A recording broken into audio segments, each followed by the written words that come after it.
Hey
everyone, it is Todd Duncan, and I would love to welcome you to Sales Mastery Unfiltered.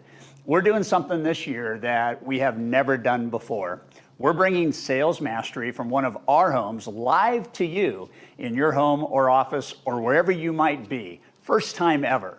And we're so excited about this year, this idea of unfiltered. We're going to take the gloves off. We're going to get raw and we're going to get real, and we're going to have a lot of fun learning at a new level that I think you're going to find very surprising and very exciting. Over the next 3 days, we're going to deliver about 3 hours of solid content each day.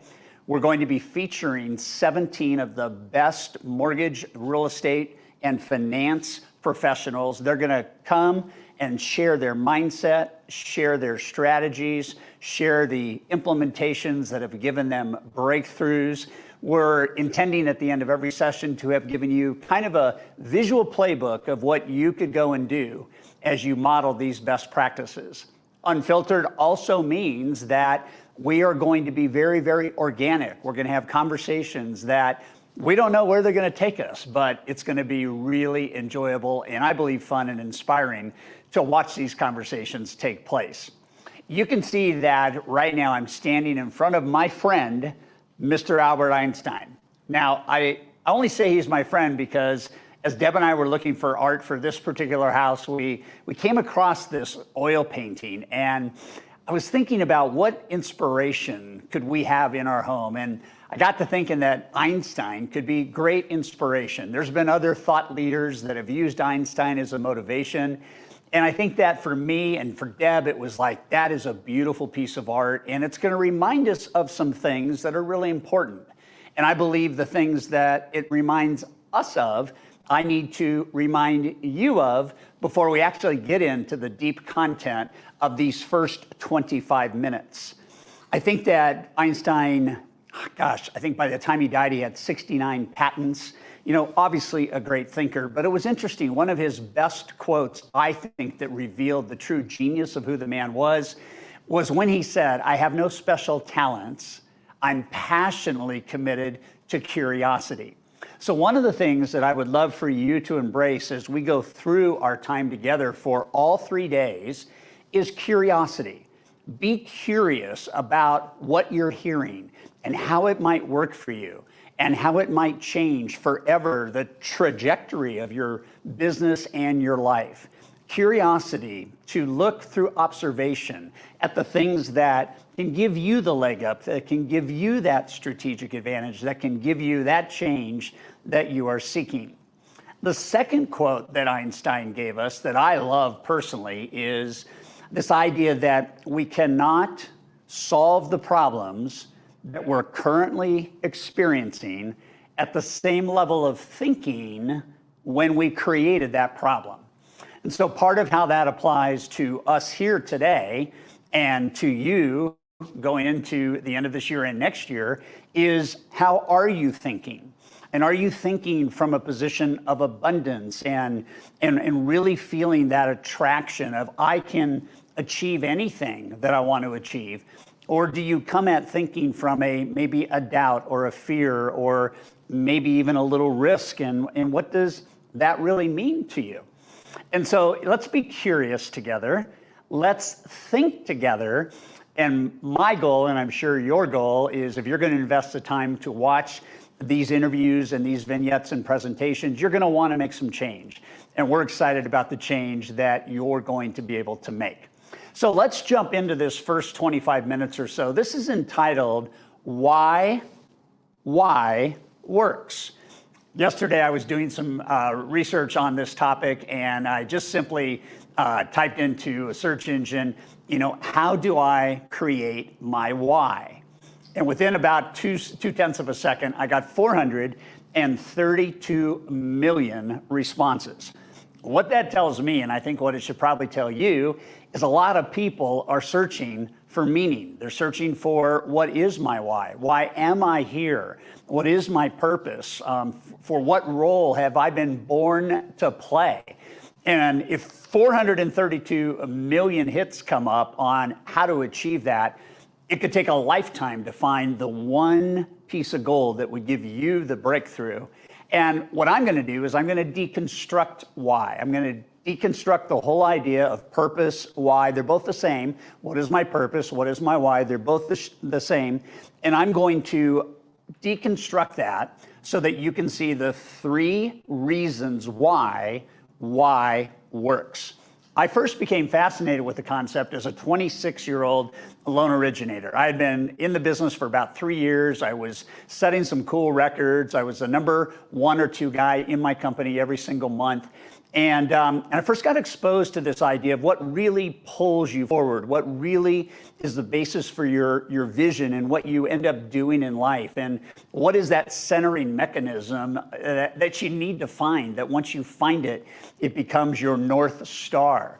And it was really fascinating to begin to study it. And I looked at a lot of different angles, a lot of different ways of thinking. One of the great books I read was Seeds of Greatness by Dr. Dennis Waitley. And I think that really got me clear on this idea of I'm born to do something special. And so I became fascinated with it. And the more and more I studied it, the more and more I decided this is the key to success. This whole idea of what is my why is the key to success. And I remember when I wrote my first book, The Power to Be Your Best, I mainstreamed everything I had learned about purpose into that book, because I believe then, as I do now, that if you don't know what that North Star is, if you don't know what your why and your purpose is, then you will be pushed left and right, back and up and down because of the forces that the world puts on you. And at the very least, when you know your why and your purpose, it sets you up to have a different operating system. And I'll tell you more about that operating system as we get into this. So I know that you have heard that you need to discover your why, you need to know your why. I've heard it as well, and maybe we've heard it hundreds of times or even more. But I think what most of us don't understand is what is the actual backbone behind why that makes why work? And there's really three things. There's one, understand the methodology of why. The second is to understand the biology of why. And the third is to understand the psychology of why. So when we talk about the methodology of why, what we're actually talking about is when you have it, you have created literally a central self-prioritization life force. And what that means is that when you know it and you have it and you understand it, you set yourself up to make entirely different decisions, healthier decisions, wiser decisions, more impactful decisions. It helps you make choices in unique and different ways. When you don't know your why, the world comes in on you and the business crushes in on you and you end up making poor decisions. So the first methodology behind why this is so important and understanding why works is it gives you a guidance system that unleashes your life force. And that's what gives you the life and business of your dreams. When I wrote High Trust Selling, I wrote laws, and laws are designed to govern what people do, and laws have consequences, positive or negative. And I remember I really wanted to start the book off with the right law, and I came up with the law of the iceberg. And what the law of the iceberg says is the truest measure of your success is invisible to your clients. The truest measure of your success, my success, is not something we wear on our sleeve. The truest measure of our success is something deep inside. Let's say you're going to go shop for a new car and you can't make up your mind between a Ford or a Ferrari. It doesn't really matter, but whatever your taste is, you look at a beautiful car, and the car on the outside is beautiful. It's new, it's shiny, it's got all that kind of stuff going on for it. But if the guy gave you the keys to do a test drive and you put the key in the ignition and you turned it over and nothing happened, and you ask the guy, hey, what's going on? This thing isn't starting. He pops the hood, there's no engine in there. That's what understanding your why is. Why is your engine? It is the inside that makes the outside work, and that has to be the methodology. And so when we arrive at what our why is, we arrive at this point where we see the engine that drives us further and faster and stronger and better and more rewardingly and more fulfillingly. All of those things is the engine that's inside of you. And we're going to work on that as we kind of roll through this. I also remember when I wrote Time Traps, the second trap is called the identity trap. And the identity trap is wasting time losing yourself. And a lot of people don't understand that there is a relationship between knowing yourself and time management, really knowing what your purpose is and how you say yes and how you say no to the things that make your business and your life work. And your identity is never going to be wrapped up in what you do. Your identity will always be wrapped up in why you do it, which is why works and why it is so important to know that deep in your soul. And then it becomes this ultimate super filter. When you know your why, you have literally this filter put in front of you, very dense filter, and it only lets through the things that matter most. And that's important. When you and I look at the things that bog us down, when we look at the things that don't feel right, when we experience things that we go in our mind, man, why am I going through this? Oftentimes it's because you haven't processed through this filter, this life force, self-prioritization filter that can help you make wiser and healthier and better decisions. So that's the methodology. If we move to talking about the biology of why works. When you have something to live for, you live happier, you live healthier, you live wealthier. I had a chance to really begin to experience this, as I said, when I was 26, and I began to fashion what my real why was. And I think I came up with something that I've been very, very clear on for a very, very long time, that I believe I was born and put on this earth to make a difference. And so when I have something to live for, which is how can I make a difference? How can I make a difference in my family's lives? How can I make a difference in my team's lives? How can I make a difference in my clients' lives? How can I make a difference with my thinking and my knowledge to help make a bigger difference? How can I be in great shape so I can make a bigger difference? How can I fight cancer, which I did for 5 years and won? How can I go through that? I'm on this earth to do something, and it's my North Star. And I'll tell you right now, with absolute certainty, knowing that idea that I was born to make a difference and you get to figure out what yours is, it is 100% responsible for everything good that has happened in my life. I believe that. It is also the thing that was necessary in the seasons of change and toughness and difficulty and setbacks. My purpose never changed, my why never changed, but sometimes it helped me do really, really well, and other times it helped me get through, even when you know your why, some of the bad decisions that we make. So when we look at the biology, we start to think about brain, and then we start to think about body and heart. And when we look at the brain, it's really cool to understand this. The reason why the biology of why works is because it activates 4 different neurotransmitters. It activates dopamine, it activates serotonin, it activates oxytocin, and it activates endorphins. Let me give you just a quick sneak peek on this, okay? So dopamine is the happy hormone that is the reward neurotransmitter. When you feel good, okay, you do good. When you feel good, you want to do more of what makes you feel good.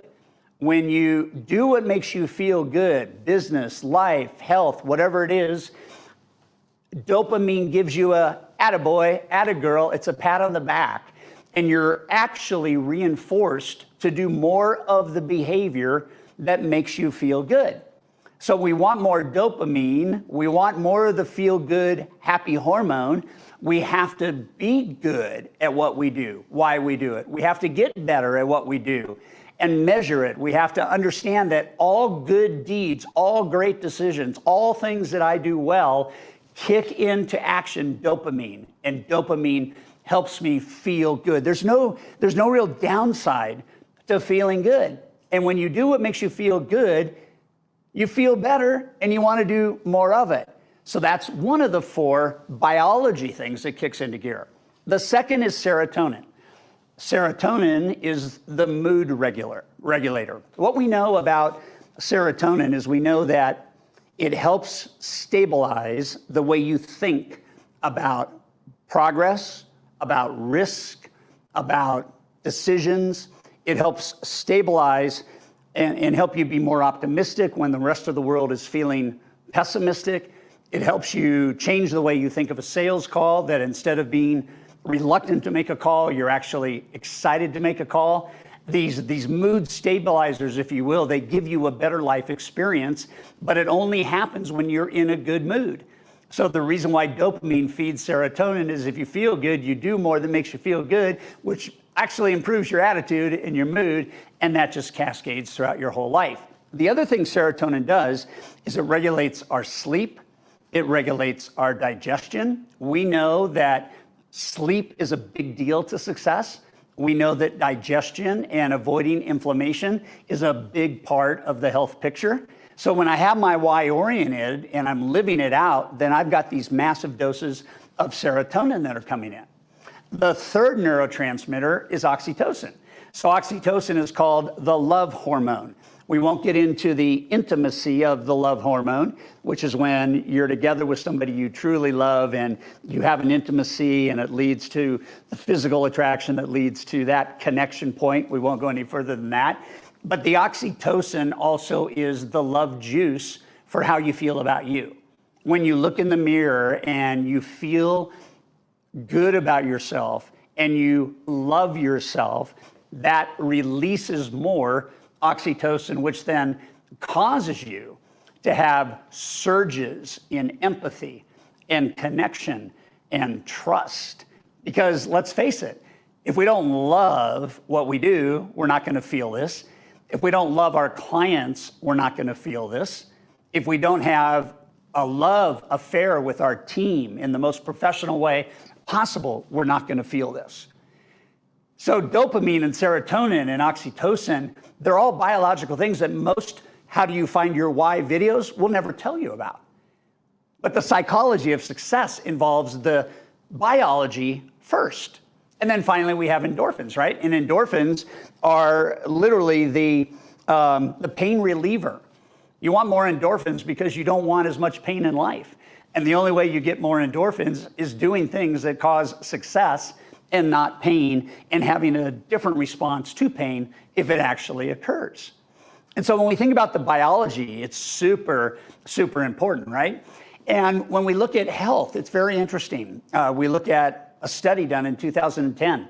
78,000 Japanese men and women were surveyed. And one of the things that they came up with is if these people experienced ikigai, which is a sense of purpose, they lived on average 6.5 to 9 years longer than those that didn't experience that sense of purpose. There's a guy named Dr. Eric Kim from Harvard Health, and he was doing some research, and he said that one of the discoveries that they made is people that had purpose had significantly reduced risk of heart attack, stroke, or cardiovascular disease. I don't know about you, but I would sign up for that. I would sign up for not having those things going on because I have a sense of purpose. And what it ends up doing is when you have these happy hormones and you begin to understand the impact it has on your health and your life, you end up eliminating much of the stress that actually reverts the kind of things we're talking about, that actually impedes against it and causes you more stress and causes you more inflammation. One of the other studies that Dr. Hall did was really amazing, that when you have a sense of purpose, in many of the cases, you reduce the risk of death, premature death, by 51%. That's just crazy. If you understand how purpose and retirement work. Shell Oil did a survey, and they surveyed 10 years of employees from age 55 to age 65. And what they found out is the people that retired at age 55 died faster and prematurely compared to the guys and gals that retired when they were 65, which brings in the bigger question of my identity, right? My identity has to be bigger than just what I do for a living, especially if I go into retirement and I'm not able to think about that. This may be important to you. It's important to me to understand this, but did you know that if you bring a sense of purpose to your life, okay, versus those who do not have a 2.4 times potential to come down with Alzheimer's than the people that actually have purpose? And if you think about it, we got 573,000 centurions in the world. 97,000 centurions live in America. And when asked, how do you think you got to the 100-year mark? Universally, what they say is, I never stopped pursuing the things that mattered most to me. No matter how old I got, I never stopped pursuing my purpose, my why. Wow, you look at that and you just go, that is amazing. So we've talked about the methodology of why. We've talked about the biology of why. Let's now talk about the psychology of why. Okay, when you know your why, you're going to activate at least 4 things. And these 4 things are really important for you to maybe even potentially write down. So the first thing you're going to activate is you're going to activate better decision making. I'll give you an example. If you have a driving force of making a difference, and you're working with somebody who doesn't embrace that, who doesn't appreciate that, who doesn't understand that, who doesn't value that. When you know what you want, it's easier to cut that person loose. It's easier to say, you know what, I don't want to exchange lifeblood with somebody who doesn't believe in what at least produces the conduciveness of relationship. If I believe in efficiency and somebody doesn't believe in efficiency, I don't want to work together, because that is a demonstration of a break in why, a break in core values. It's really important to understand this. I can make decisions, like if my decision is at 5 in the morning, I want to make a difference. I know in order to make a difference, I got to be in great shape. That knowing my why kicks the decision making in, and where it would be so easy to stay in bed, I'm up, I'm out, and I'm living my dream for the day. These are the important things. It's hugely critical for you to make wise decisions throughout your entire life. The big decisions that go wrong, make them early and make them fast. You know, the decisions that you need to make on a regular basis. If you don't have a filter, a why, a purpose to run your decisions through, you will be sorry in so many cases. Deb and I always talk about going forward and looking back on a decision. Will we be glad we made that choice? Or will we have wished we made a choice? Or will we have wondered if we should have made a different choice? We always kind of go forward and say, this is what makes sense to us about this decision making. So when I run all decisions through my why, then I'm going to have a better life, a healthier life, a faster life, a more enjoyable life, and a life that's more fulfilling. It doesn't mean I'm going to have avoidance of all things difficult. In fact, it won't. It's hard to play at this level.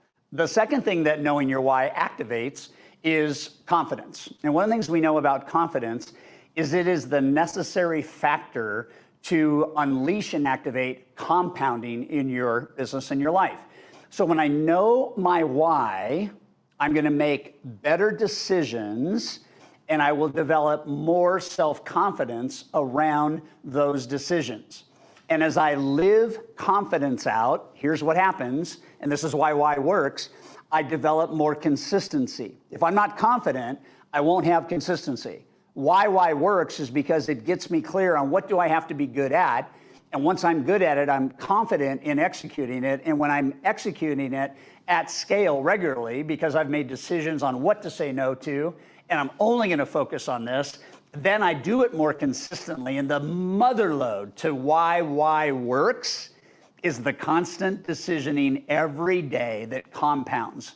And the better you get, the more confident you are, the more consistently you implement and deploy, and the better off your life's going to be. It's super exciting. So we got decision making, we got self-confidence. Here's the third thing that knowing your why gives you and why works. It unleashes focus and discipline. Every successful person that I know, and I'm sure that you know, has that going for them. They seem to have a sense of discipline. Discipline is doing, even though you may not feel like it, what you know needs to be done. And the reason why works is you don't need as much discipline when what you're doing you love to do, and you do it at scale with confidence. I mean, it's just like, wow, it's mind-blowing almost to think that I'm more disciplined when I do what I love. It's easier to have discipline when I do what I love. It's easier to have more discipline when I'm good at what I do, and I kick in dopamine, I kick in serotonin, I kick in all those things because I do what would be easy not to do. And that is the winning combination for top producers. They simply do what other people don't do. And the beautiful thing is discipline feeds consistency. The more you do any one thing, the more it becomes a habit. And the more that habit is ingrained, the more compounding will bless you, and the less decisioning you have to make because you're on a roll. All those happy hormones are in gear, and you're just going. So we have decision-making, self-confidence, discipline, and focus. And here's the big one, I think. When you play at level 10, when you really want to go to the next level, what you're going to find is resistance. You're going to find risk. When it's time to take your business up, do something you've never done. When it's time to hire somebody that you've never hired. When it's time to cut somebody loose, maybe a client, maybe a referral partner. You've never done it, okay? Whenever you try to execute and it doesn't work, what why does is it changes your perception of failure. When your why is really clear, failure is a teaching moment. When your why isn't clear, failure is a traumatic moment. And most people that don't deal with failure well, because they don't know their why, are never able to scale.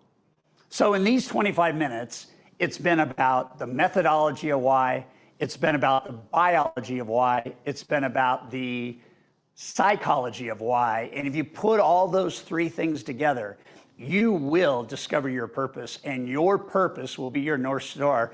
It will be your guiding light. It's not easy. It's not easy, and you can't give up on it. But when you get it, it's worth every ounce of energy you've put into it. Later on in today's program, we're going to talk to one of my clients. His name is Hovik. He's a rock star, and we're going to talk to you about an experience we had about 9 years ago where he got really clear on what his why was. We're going to walk through that experience, and he's going to tell you exactly what it's done for him and how it can do the same for you.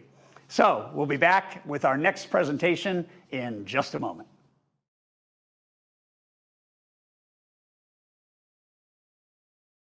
Hey, thanks for joining us. Today, we're going to give away a VIP bonus session access pass.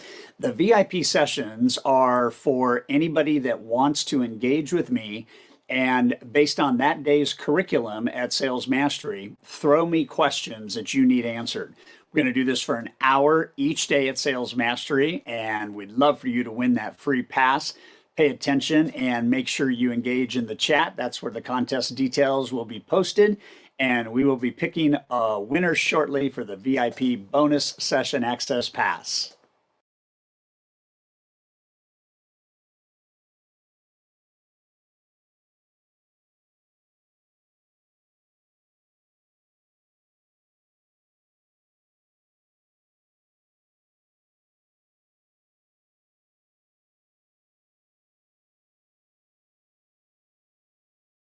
Hey, welcome back. This is going to blow your mind.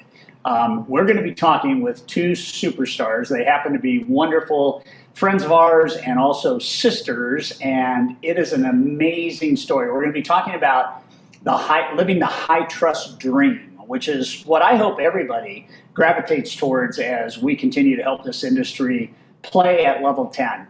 And kind of the most exciting part about the subtitle of the High Trust Dream is how to go from 7 million to 200 million in 8 years or so, 7 or 8 years. That's just amazing. So I'm going to welcome my good friends Denise Donahue and Deborah Bird to our session. Yay!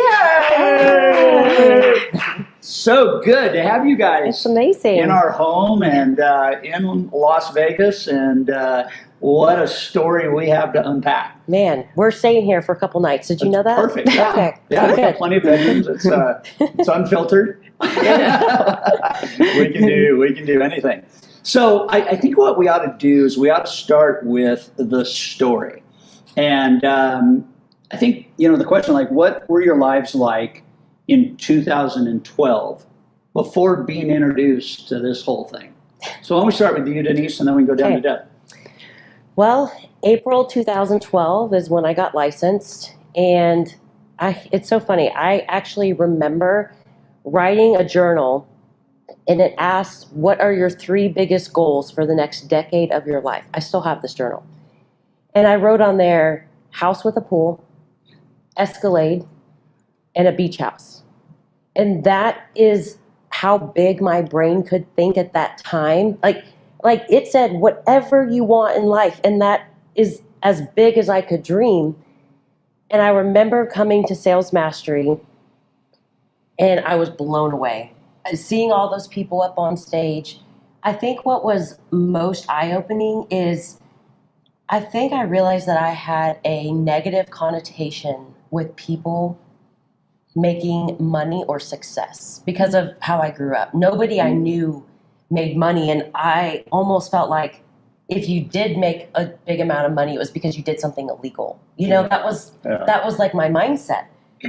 But then I went to Sales Mastery, and I saw all these people that were like me, that had stories like me up there. I'm like getting goosebumps talking about what they've achieved, like bigger than those 3 little things that And so it was that moment that I thought to myself, if they can do it, I can do it. Yeah.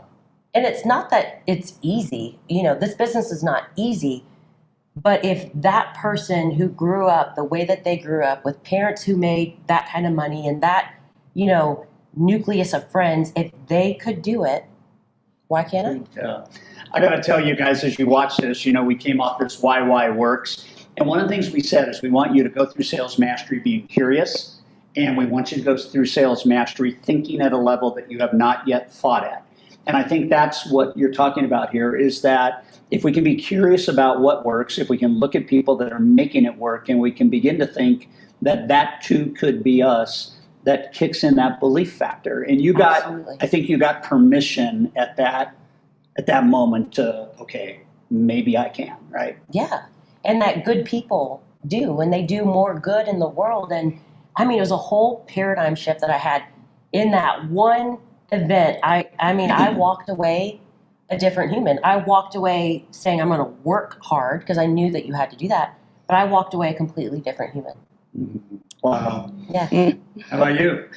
So sales mastery was my first week on the job. I don't know if there's another way to get started into this would be in 2012. Yes. Yeah, So, first week on the job. oh yeah. I was a middle school science teacher and girls athletic coach, and I was pregnant with my third kid.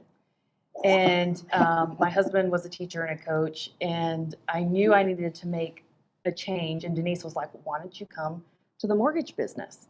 And I was like, I am not going to the dark side of the world. My first degree is nursing. My second degree is education. I'm not a salesperson. And she was like, but you've given me more closed transactions year to date than my best real estate agent, because I've always been a natural connector. So my shift for me was that first week on the job, I had a different lens of salespeople. I thought they all sold snake oil, and there was no way anyone could have that high trust consultative type approach that was based on relationships, which was the core root of my value system. So the moment we left Sales Mastery, I remember, it was like hook, line.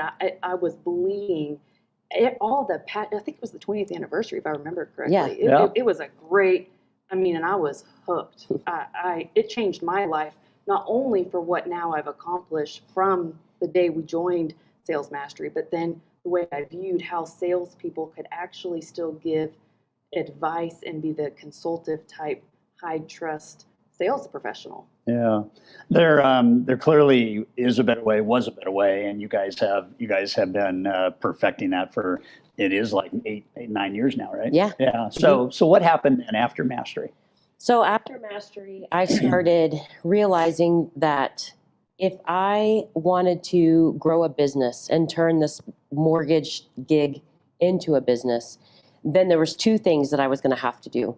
One, the law of leverage, and then two, the scalability component of it.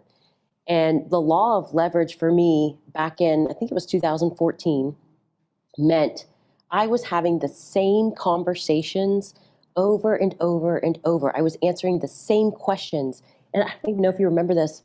So I started making videos, started recording videos so that instead of me having to answer the same questions, I could be like, here's the video, just watch the video so I don't have to talk to you and you can get it yourself. But we went into my office one time. She's holding the camera. It looks like the Blair Witch Project. It is so bad. I'm trying not to It's laugh. so bad. It's so bad. It's still actually on my YouTube channel, but one of the most watched videos still to this day. I don't know if this is pathetic or great, but it was me explaining how to read a HUD statement because I was so tired of explaining it. And it's taped up on a whiteboard, and you got Deborah like zooming in and zooming out. I have a bruise on my cheeks. I just had my wisdom teeth out. Over 10,000 views because people just wanted to consume education. For me, it was the power of one-timing. Yeah. It was not having to do it over and over and over.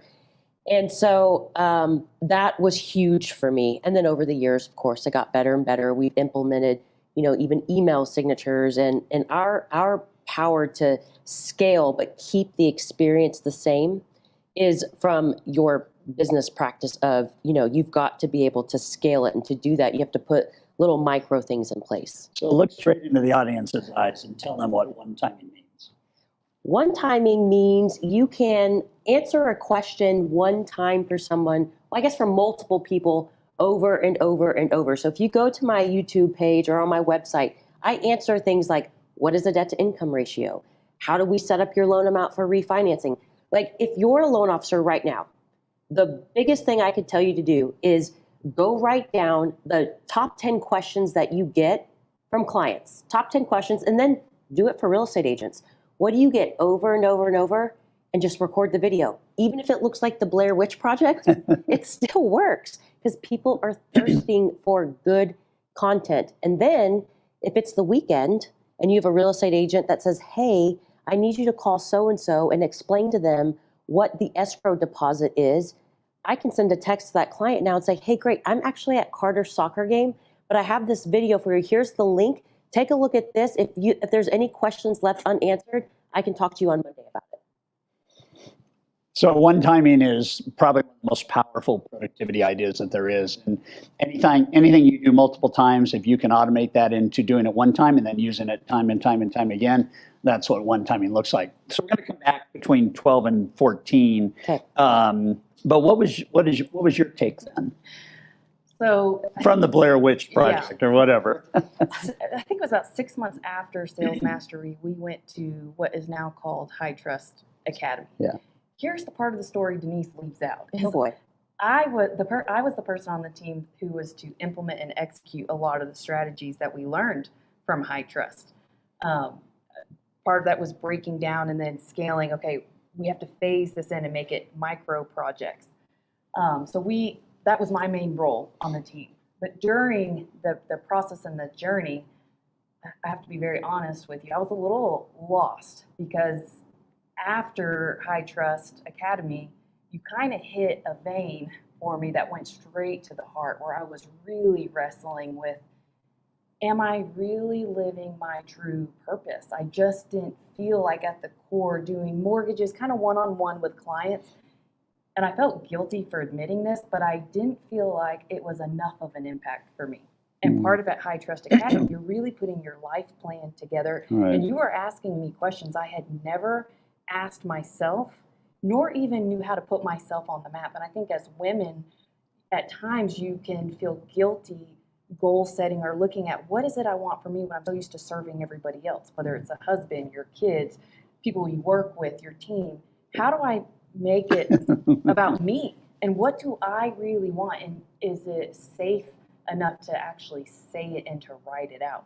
So, I mean, I spent some time doing some soul surgery, trying to figure out what is it that I've learned that I can then go serve more people by staying true to who I am and not trying to be the mortgage nerd and being okay with taking that mask off because I kind of felt like I was living a lie, to be perfectly honest. But opposing, right? Yes. I was great at it and I made a lot of money, but it was a hollow victory. It was like empty because I wasn't serving my bigger purpose in life. Super powerful. And you know what that should do is it should give everybody permission to really figure out what is your main gift and what is the thing that brings you alive professionally and what is it that seems effortless for you, that because of how you're wired and the gifts that God's given you, it's just like, this is where I need to be. And I think as we tell the story, it's so interesting how you guys very soon after the academy kind of divided and then decided to attack in new and unique ways. We'll get there, but I need to go back to you because when you first came through the academy and shortly thereafter, inside of a year, you know, we knew how much volume you had done in 2012 or 13. It's 13, I guess, right? Because you came to the academy in December. And then we knew how much you ended up doing in 14. And the delta was like you went from 7 million to 34, 35 million, I think, in 12 months. Purchase. And, you know, that's a 500% increase. You always say, you know, Todd Duncan, student for life, and it brings my soul alive. What brings my soul even more alive is when I hear what happens to somebody whose story was that I never thought I could make that. And I remember you sending me an email with a attachment of your first $50,000 deposit into your savings account in a month. Yeah. Like, And it was just, I'm getting goosebumps right now just thinking about that moment. People need to understand that they can increase their volume by 2, 3, 4, 5x. And they need to believe that. And you did it. And last year you hit 200 million. Yeah. So 2013 to 2020 is 7 years. Right. How cool is that? It's so cool. It's scary. Cool. You know, it's like the binder that you get at the academy. There's so much gold in it. Yeah. And so my philosophy was when I walked away from the academy was I could just implement one strategy a year. You know, sometimes I think we try to bite into the apple or the onion, whatever that saying is, and it's too much. It's like just take it layer by layer. And so I remember to this day, the very first thing when I left the academy, what spoke to me was the circle of cash flow. Yeah. And I was like, I saw the presentation that you had. I put my little spin on it. But, you know, at that time, I hadn't worked with a lot of real estate agents because I was coming off of the bank days. I'd never even done a purchase loan when I left the bank. I'd only done refis. So I copied the presentation that you provide in the binder. I didn't even have to make it up. And I said, I'm going to host a mastermind. I'm going to bring a bunch of real estate agents in, and I'm going to show them the circle of cash flow and how I can be the loan officer that gets the CPA's information and gets the HR person's information and be the quarterback of the data. I mean, they were... Quarterback of the data. Yeah. Boom. Yeah. Boom, boom. Football season, right? Right. Go Cowboys. But it was really just the start of, okay, when I left the academy, what hit me the most? Because there's so much in there.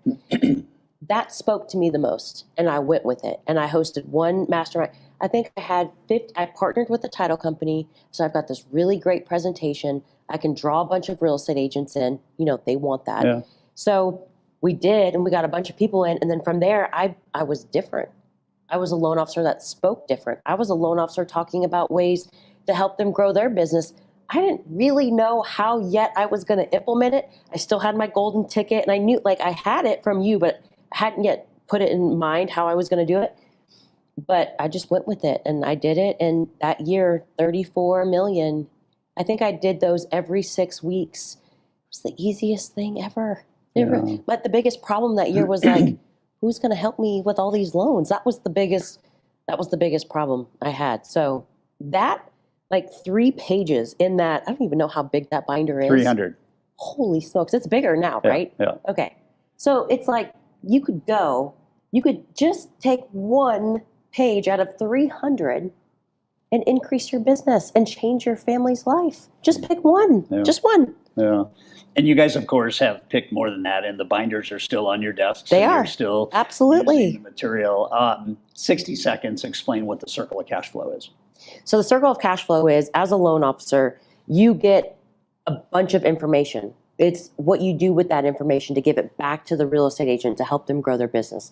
So an example is, if you get their tax returns and there's a CPA listed on there, you could call that CPA, make a connection, say that you have a mutual client, I wanted to connect, want to go have coffee. That's how you can start that conversation. If you get their brokerage accounts and you see they have a financial advisor, we get statements all the time. But what are you doing with the information? You know, HR contacts. In DFW, we have a lot of companies relocating into the DFW area. They're hard to break into. I haven't mastered that yet. But even insurance agents, I just remembered this like 3 years ago. I had an insurance agent that was like, I'll send a mass email out to all the clients that are renting right now. And it's just like, you get so much data on 1003. But be different and do something with it. But then tell your real estate agents you're getting this information and you're giving it to them. And then all of you guys go have lunch together. Do you know how powerful you become when you can connect a real estate agent with a financial advisor that can now bring them business? You're not a loan officer to them, you're a business partner. They don't care what your rates and costs are, and they're not calling you on Saturday asking you to prepare a pre-qual letter. Those conversations go out the window. They're asking you for your time. When I know you're busy, but when can I meet with you? It's a game changer. It's a game changer. Yeah. And I would just tell all of you that you need to really investigate what that is for you and your business, because I love setting trends that I think are very real, and I'm oftentimes very early on the trend. But in 1994, I said, the person that owns the lead controls the destiny of the loan and all the affiliated services. And it's 2021, and that statement could not be truer today than it ever was conceptually in 1994. So I see a migration going to that kind of consumer centricity. And just imagine for a moment, every person you know that you've helped finance real estate finds you one more person every year. Or imagine getting into a business partnership with a financial planner that's got 700 clients. And you're going to come alongside that financial planner. We've been talking about this for a quarter of a century, but it is more relevant today than it's ever been. So more on that as we go through Mastery. You guys are all of a sudden, you 5X the business. Tell us how you then shifted gears and started to fit into the story differently. So I had moved to Houston and then came back. And when I came back, I had a decision to make. Do I join the Nerd Squad team, or do I stay as my own loan officer team? And so I decided, 4 kids later, I wanted to keep all basis points to myself. And You had a flock at that point. I did. Yeah. And, it was kind of a wake-up call, too, is because I think when I started as a production partner, you see the loan officer going on lunches and doing these presentations and happy hours, and I'm like, I'm over here importing all these apps, implementing the circle of cash flow, like you're doing the fun job. So I thought, she made it look so easy. I could do this, and I could. However, I underestimated some of the process and the systems that she had built through blood, sweat, and tears, and having to adjust when things aren't working. That I had gone through a couple different certifications. I got my certification in divorce lending, and I thought, I'm going to specialize with divorce attorneys because now I'm in the same market as my identical twin, doing the same thing at the same company, and she's got 10 years on me basically in the overall industry of finance. How am I going to differentiate myself? And I think a lot of loan officers struggle with, what's my X factor? How am I going to, is it product? Is it service? And I had someone that sounded like me and looked like me. So what I did is when they would say, are you the mortgage nerd? I'd say, yes, I am. Here's my new number. I'm just kidding. I didn't do that. But I had started networking with divorce attorneys, and I ended up taking a position as a chief of marketing at a family law firm, and really rewired her business, where I was doing all of the family law consults and really learned family law, which then took me to another chapter in my life, which we'll get to in a little bit later, I think. So let's take the 2014 and beyond. So we hit 35 million, 35 million. You did some really cool things to get there. Walk everybody through, because now at 200 million, it's a different deal. Yeah. What are one or two of the things that you're both most proud of beyond what we've talked about that you would advise people to really think about if it's about scaling and getting into your lane and doing what you're wired to do? I would say, first and foremost, you have to invest in your team. And I think where loan officers, one of their biggest mistakes that they make is they don't spend enough time training at least that first person, because then that first person can train the second person. Right. But your team has to hear the same things that you hear, which means you have to invest in them. You have to make them watch the sales masteries and the videos. It can't just be all you. Once a quarter, I actually have every person on my team bring their pay stub into my office. I want them to highlight their year to date on their pay stub, and they have to put a smiley face, even face, or a sad face, because I want to know, are you paying attention to your finances? I preach to consumers that you have to budget and you have to pay attention even afterwards, but am I doing that for my own team? Yeah. And so once a year, we do kind of a retreat about finances. I make them print out a couple months of bank statements, and we highlight, how much are you spending on food? We had a great year last year, and one of my coworkers was like, I need to set up a savings account. I'm spending all my money, and I don't want that for them. So you have to pour into your people to have an A-playing team to be able to perform at the level that I want to perform at, number one, which means training, creating one-timing things so that they understand. The second thing is something that you taught me that was really powerful was, if you want clients for life, you have to talk to them in their life. How many times have you said that? Like a million. So if you didn't hear it, this is to hear it again. And that hit home to me on, man, I don't have to work so hard every day and start over every single month on that hamster wheel to try to obtain new clients if I just treat the ones I already have really, really good. And I don't just mean during the mortgage process, because no offense, that's kind of easy right now. It's easier than ever with technology that we have. Most companies these days have some sort of CRM. But what do you do after closing? And so I have a program, and what I did is I made an appointment with myself. I went to a hotel room and I said, I'm going to take 2 days to just think about how I want my clients to feel after the transaction. And so I wrote things, what email touches do I want? What social media touches do I want? What snail mail touches do I want? And what do I want those said? What birthday cards? And to be honest, when it was a $20 million team, it was a lot easier to handwrite birthday cards and send dollar scratch-off lottery tickets. I got that from Josh Brown. You remember Josh Brown? Yeah. I was like, I'm going to do that. And that was easier to do when you were smaller. And then you start building. So you constantly have to pivot on how to be sustainable and still make an impact.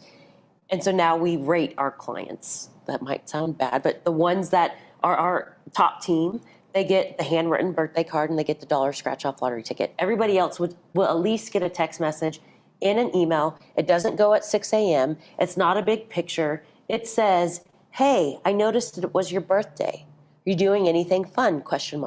It looks like I wrote that email. Yeah. And then I have a specific person on my team where all they do is like Facebook stalking every single day. And there's two things. If somebody has a baby, we send them a piggy bank with nerd glasses and a onesie and a pair of keys that says this is to save for their very first home. And then if there's a death in the family, then we either send flowers or a wood chime or wind chime. But the remarks that we get from calling them on their birthday or sending them that baby onesie on their first child, there's not that many people that do that anymore. Businesses, you know what I mean? And so what I found today, to be able to generate 200 million, I'm not really having to work as hard as I felt like I did for the first 20 million. Right. As I just got laser focused on the systems and acknowledged that every so often, I would say 40 million, 60 million, and I could ride that 60 million to about 90, that I'd have to tweak some things because it wasn't working. Your system's not going to work for, the same types of businesses. You have more teams. They have different functions on the team. So number one, you got to train your people up. I want to hire people who are better than I am, smarter than I am.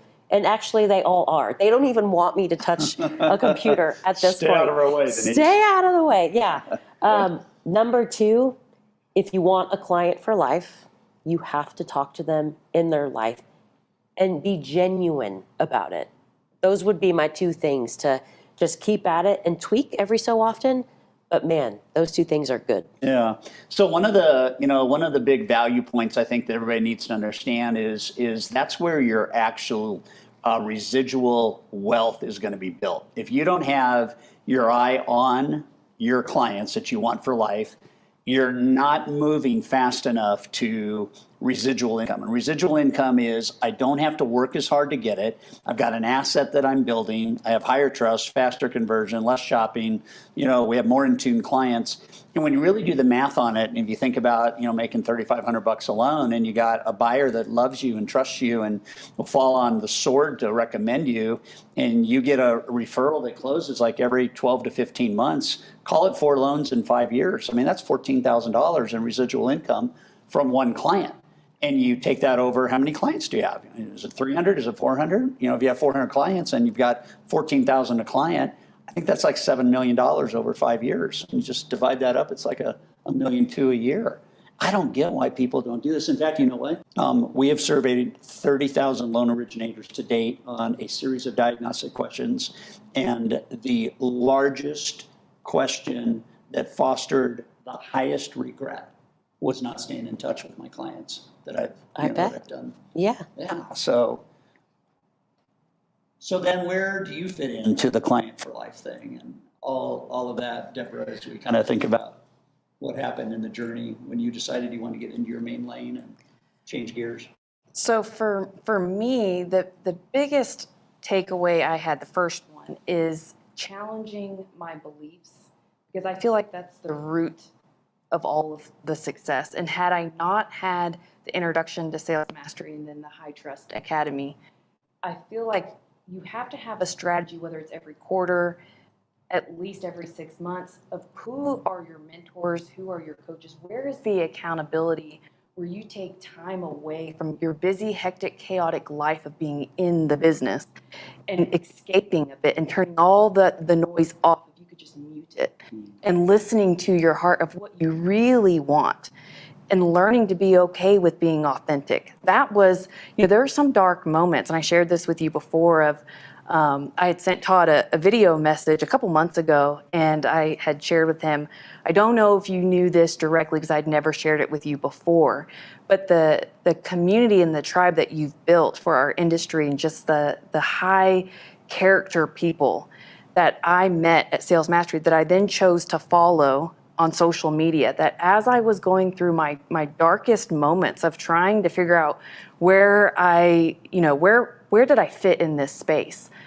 If it weren't for you and your messages and the nuggets that I had shared from, the Dave Savages of the world, or even Dan Keller when he spoke, they kept my light burning at moments when I didn't know if I could keep it going. I mean, there were some dark times that I just didn't know how I was going to fit in. And I knew I was a teacher at the core. I loved learning and I loved serving people. And I also love helping people find that vein and following it to their heart to learn what is it that sets your soul on fire, or what is it that you believe to be true that is either a limiting belief that's keeping you playing small like I did, and what is it that you have to go through to get to the core. And it's kind of felt like soul surgery, which at times felt like you're putting salt in wounds. And sometimes pain is a great portal for transformation, that I learned, okay, I can be Deborah Bird, that now is an owner of a social media marketing company that is designed to only help loan advisors help meet that gap of how they can create a content counter strategy that connects to people, not rate program things, but I mean connect to your sphere and to your clients that you have served. How are you staying in their life and serving them and still offering value, even if you guys have already closed or refinanced, say, last month? What is it that you're going to bring to the table? What is it that you want to make an impact? What's your legacy? What is going to exist when you leave this planet? And so that's what I've done. I have now created a social media marketing company just for loan originators, that I love taking everything that I have learned. And I have studied every marketing and mortgage course where I consume, as if it's water, I consume marketing and Fire hose. and mortgage trends. And then it's learning what drives humans. What is it? And I learned that a lot through the psychologists that, we would train with at the family law firm, is what is at the core, what do people want? Even with buying a home, what is it that they want with buying the home? Is it status? Is it respect?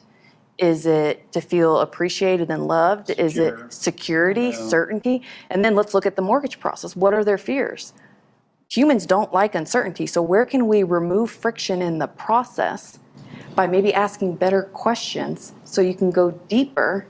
I love the questions that you ask. I would say that was number 2, is learning how to ask better questions so that you hear and see your clients deeper than they've even ever seen themselves. So here's the deal, you guys. It doesn't matter whether you're a loan originator, a real estate agent, anybody in financial services. What we're talking about right now is the biggest disruptor on the planet. And that is, most of the time in transactional management, we talk about the cost of the transaction. And the industry is really good at talking about numbers, really good at quoting interest rates, really good at setting listing prices. All those things we're really, really good at. But they're the wrong things to be good at if you want to build a sustainable, long-term, client-for-life relationship. We talk about this thing called conversational productivity. And conversational productivity means, in the world that we're talking about right now, that 80% of every conversation you have with a potential client and a business partner has to be around emotional growth, emotional desires, emotional connection, emotional fears, all the things that really tug at the heart. And behind the layer of not being afraid or telling you they're afraid or not telling you what their greatest anticipated joy of owning a home is, behind that is the secret to connection. And the industry doesn't do that. And I think one of the superpowers that you could have is if you stop talking about the money, stop talking about the cost, stop talking about all of that as a lead-in and as the biggest part of the conversation. So if you're having a 40-minute conversation, that means that 32 minutes should be emotional connection and 8 minutes should be about the money. And all you need to do is follow that recipe. Stop talking about what goes up here and start talking about what goes in here. And then what happens up here when it comes to cost is much less important because this is the part that drives the decision. I think that's what you guys are saying. Well, talking about beliefs, you have to ask your clients. That's how you can tap into their, their heart, is what is it that they believe? Or one of your great questions that you've asked for first-time home buyers, you said, with buying your first home, tell me, what fears do you have about buying your first home? And you do a great job with pointing out, instead of saying, what do you think? You say, how does this make you feel? Right. Those are very strategic questions, which you have a ton of just great questions that make people not only think, but then, take that back and say, okay, well, what would I have to believe to be true to be scared of this? Or how am I playing small? Maybe I could do a 30-year mortgage and reinvest the difference and have a life I've never dreamed of having. But you have to ask those questions and not be a robot, because the robot lenders out there, you're not going to compete with them. So if you want to combat that, then use your God-given talents that robots won't be able to recreate, which is your intuition, creation, just, in connecting, the connection. A robot's not going to connect with you. So how do we keep humanity in the transaction? You mentioned that it's easier to scale now because of technology, and we're talking about emotional connection, and we have high trust, we have high touch, and then we have this thing called high tech. And how do you guys reconcile all that in your mind? Because if connection is the mother lode, which it is, then humanity has to be what we lead with, right? So what's your take on that? I think that there's two things. As a loan officer, you have to ask better questions that get people to feel. Struggling with that. I don't ask great questions. But then the second thing is you have to share a story. Yeah. And I think the story is what, especially if you're someone like me, I'm not very emotional. She's the nice twin. I'm the robot. Okay? True story. I'm the robot. I'm more of like, I got 8 minutes. Let's wrap this up. So it's kind of a struggle for me. But I feel like if I share a story with my client, I'll give you an example. 25-year-old called the office last week, and she was nervous about buying her first home. Her thought was she shouldn't buy a home until she's engaged or at least married. Her parents lived out of state, and she was like, what happens if the garbage disposal breaks? Like, who's going to fix that? If you live in an apartment, you can call a maintenance person to fix it. And the old me would have just ran right over that. Like, okay, great. What's your first name? Your last name? I'm serious. I got bad. I really did. I got bad. And instead, now I listen and I'm like, I was just like you. I was 25 when I bought my first house. My parents lived out of state. If the mortgage payment didn't get paid, I didn't have a family member to make the payment for me. I had to mow the yard, I was scared. And I kind of had, I'm from the South. I thought that this was something you do when you get married. Like, what if I found somebody and then what? I have this house. Are they going to move? Is the mail going to move into my house? But But I could relay that story with her. I connected with her. I shared a similar fear. And then I told her, guess what? I still own that house. And guess what it's worth now? Don't bring baggage to the marriage. Bring money to the marriage. You're a lot more attractive. But I share stories. And it actually took me going to Sales Mastery. And I saw you on stage. This was like 2 or 3 years ago. And you were sharing, you had the fire. You lit something on fire. And I'll never forget, I saw a grown man up on stage being vulnerable and crying about something so personal. We didn't have a dad that did that. He was a military dad. You didn't show emotion. You definitely didn't show tears. And you definitely didn't bring that into the workplace because you have to be tough if you're going to be successful, And it was at that moment that I was like, I don't have to be tough. I can show my weaknesses or my failures and still be relatable. And you know what? You had a situation happen and it ruined your credit. That I'm not going to shame you for that. Let's learn from it. So there's so much shame in this world with social media and such. So I have boiled it down to 2 things personally for myself. Ask better questions. Still struggling with that, but I listen to you, I get better. And share meaningful stories that connect with them in some way, shape, or form. And then from a social media standpoint, because I feel like that's one-to-one, you can do that with the consumer, but I don't feel like loan officers do that enough on social media. And that's when you're talking to millions of people. And I got stuck in my ways. I was really good at producing logical content, robot content. That's like my thing. I can be logical all day long. But now I have her company that helps connect the emotional, the thought-provoking, the sweet and compassionate stuff, mushy stuff, that gets people to think. I think that's what's powerful. Yeah. And I guess it's interesting when you start to think about emotional connection that pure auto marketing and one cookie cutter size fits all is a dangerous place to go, because in the world in which we live today, we have to meet people where they're at. We have to. It's dangerous to do anything that does not sync up with something that's important to most of the people you're trying to sync up with. And I think we're guilty in this industry of still doing that. And I think one of the things that attracts me to your marketing company is that you understand you understand the whole EQ thing. The marketing is designed to trigger emotional lock-in. And that's a really fresh way to look at it today, because we get so much crap all day long that doesn't speak anything to this person knows who I am. And it's ridiculous. So talk a little bit about how do we keep humanity in the marketing? How do we keep humanity in the after the transaction? Well, I would say you have to be human, and the most human brand today wins. It's the ultimate trump card. And so you have to be authentic.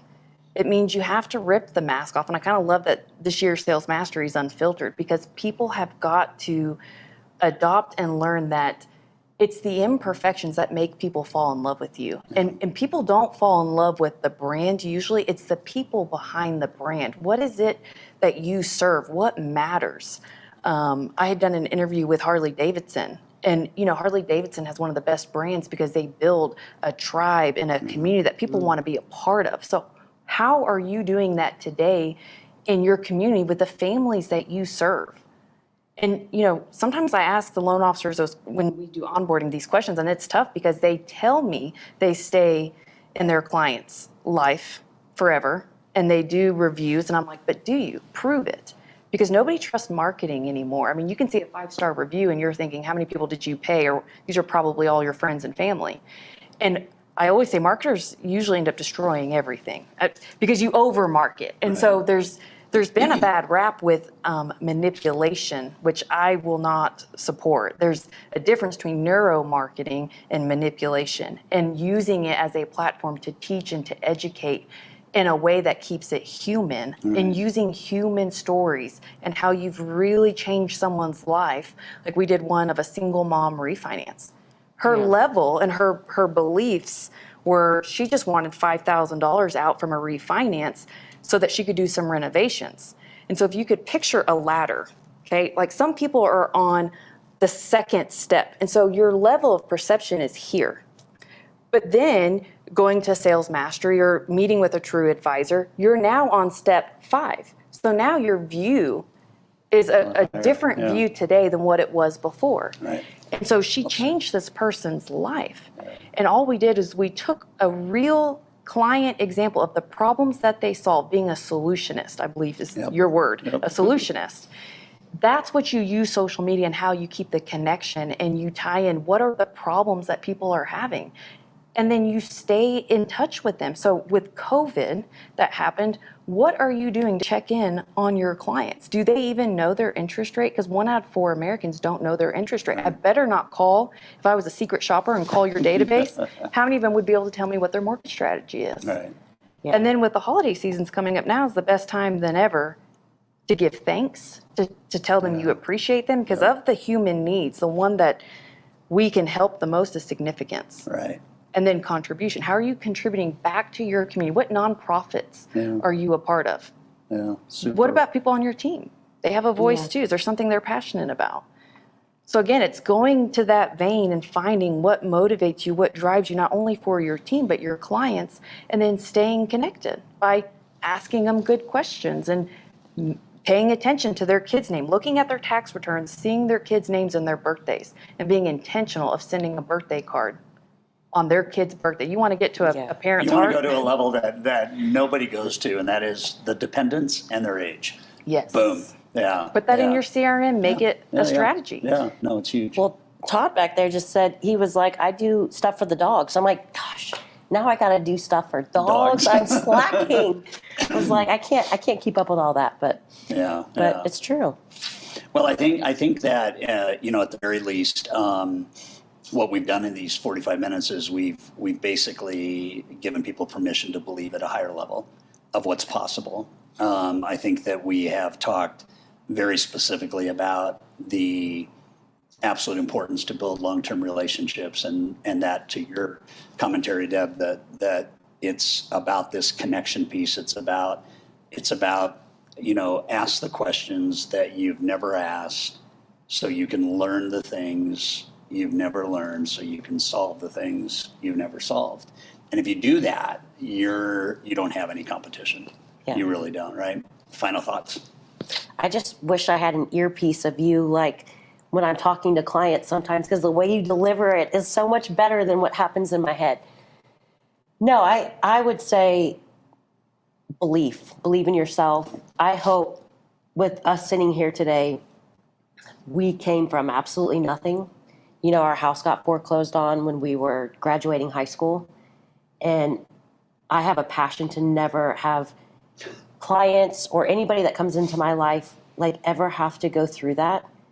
And so I believe to my core that I will help people build wealth with real estate in a genuine way.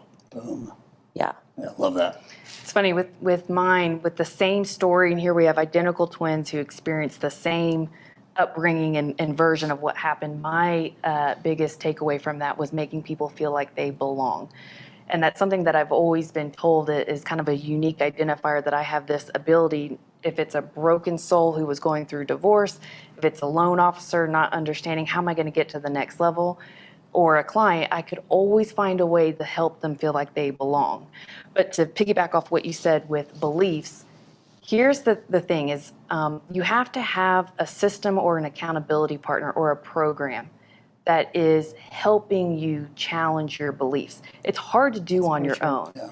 You need a sales mastery or a coaching program that is going to help, ruffle feathers where sometimes it's uncomfortable, but very seldom do people challenge their own beliefs enough. So have a program in place and a system and a strategy where you are getting yourself away from the chaotic of life, and you can turn the noise off and have someone get to the core and help you go up.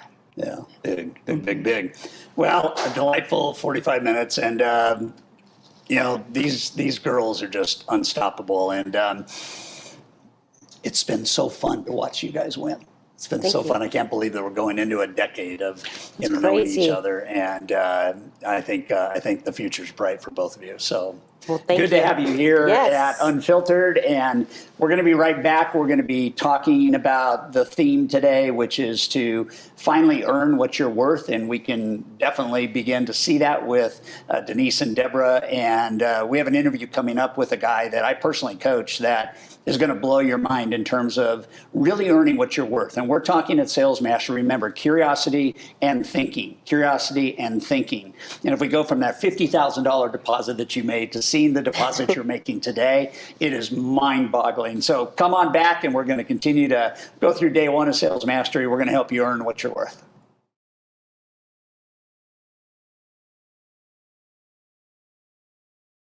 Hey, I'm super excited to make this announcement. We are bringing the High Trust Sales Academy back live for the first time in 2 years. We're going to be in Dallas, Texas, November 30th and December 1st, 2nd, and 3rd. This is the most powerful thing that I teach, and I just want to give that to you out of the blocks. During Mastery, you've heard a lot of people reference the High Trust Sales Academy. It is absolutely game changing. The investment for you to be at the Academy is roughly one loan commission, and you have heard all these people and what they've been able to do with that curriculum. So we're going to do something very special. The retail price for the High Trust Sales Academy is usually $3,995. We're going to let you purchase that ticket for $2,995. So it's $1,000 off the ticket price. The seats are limited. We have to cap it at a certain amount of people. So click the link in the chat to check out the High Trust Sales Academy and access your ticket now. These prices will stay low through Mastery, but make sure you understand this is game changing. So come join us, bringing it back live again, November 30th through December 3rd, Dallas, Texas. Click the link, register now.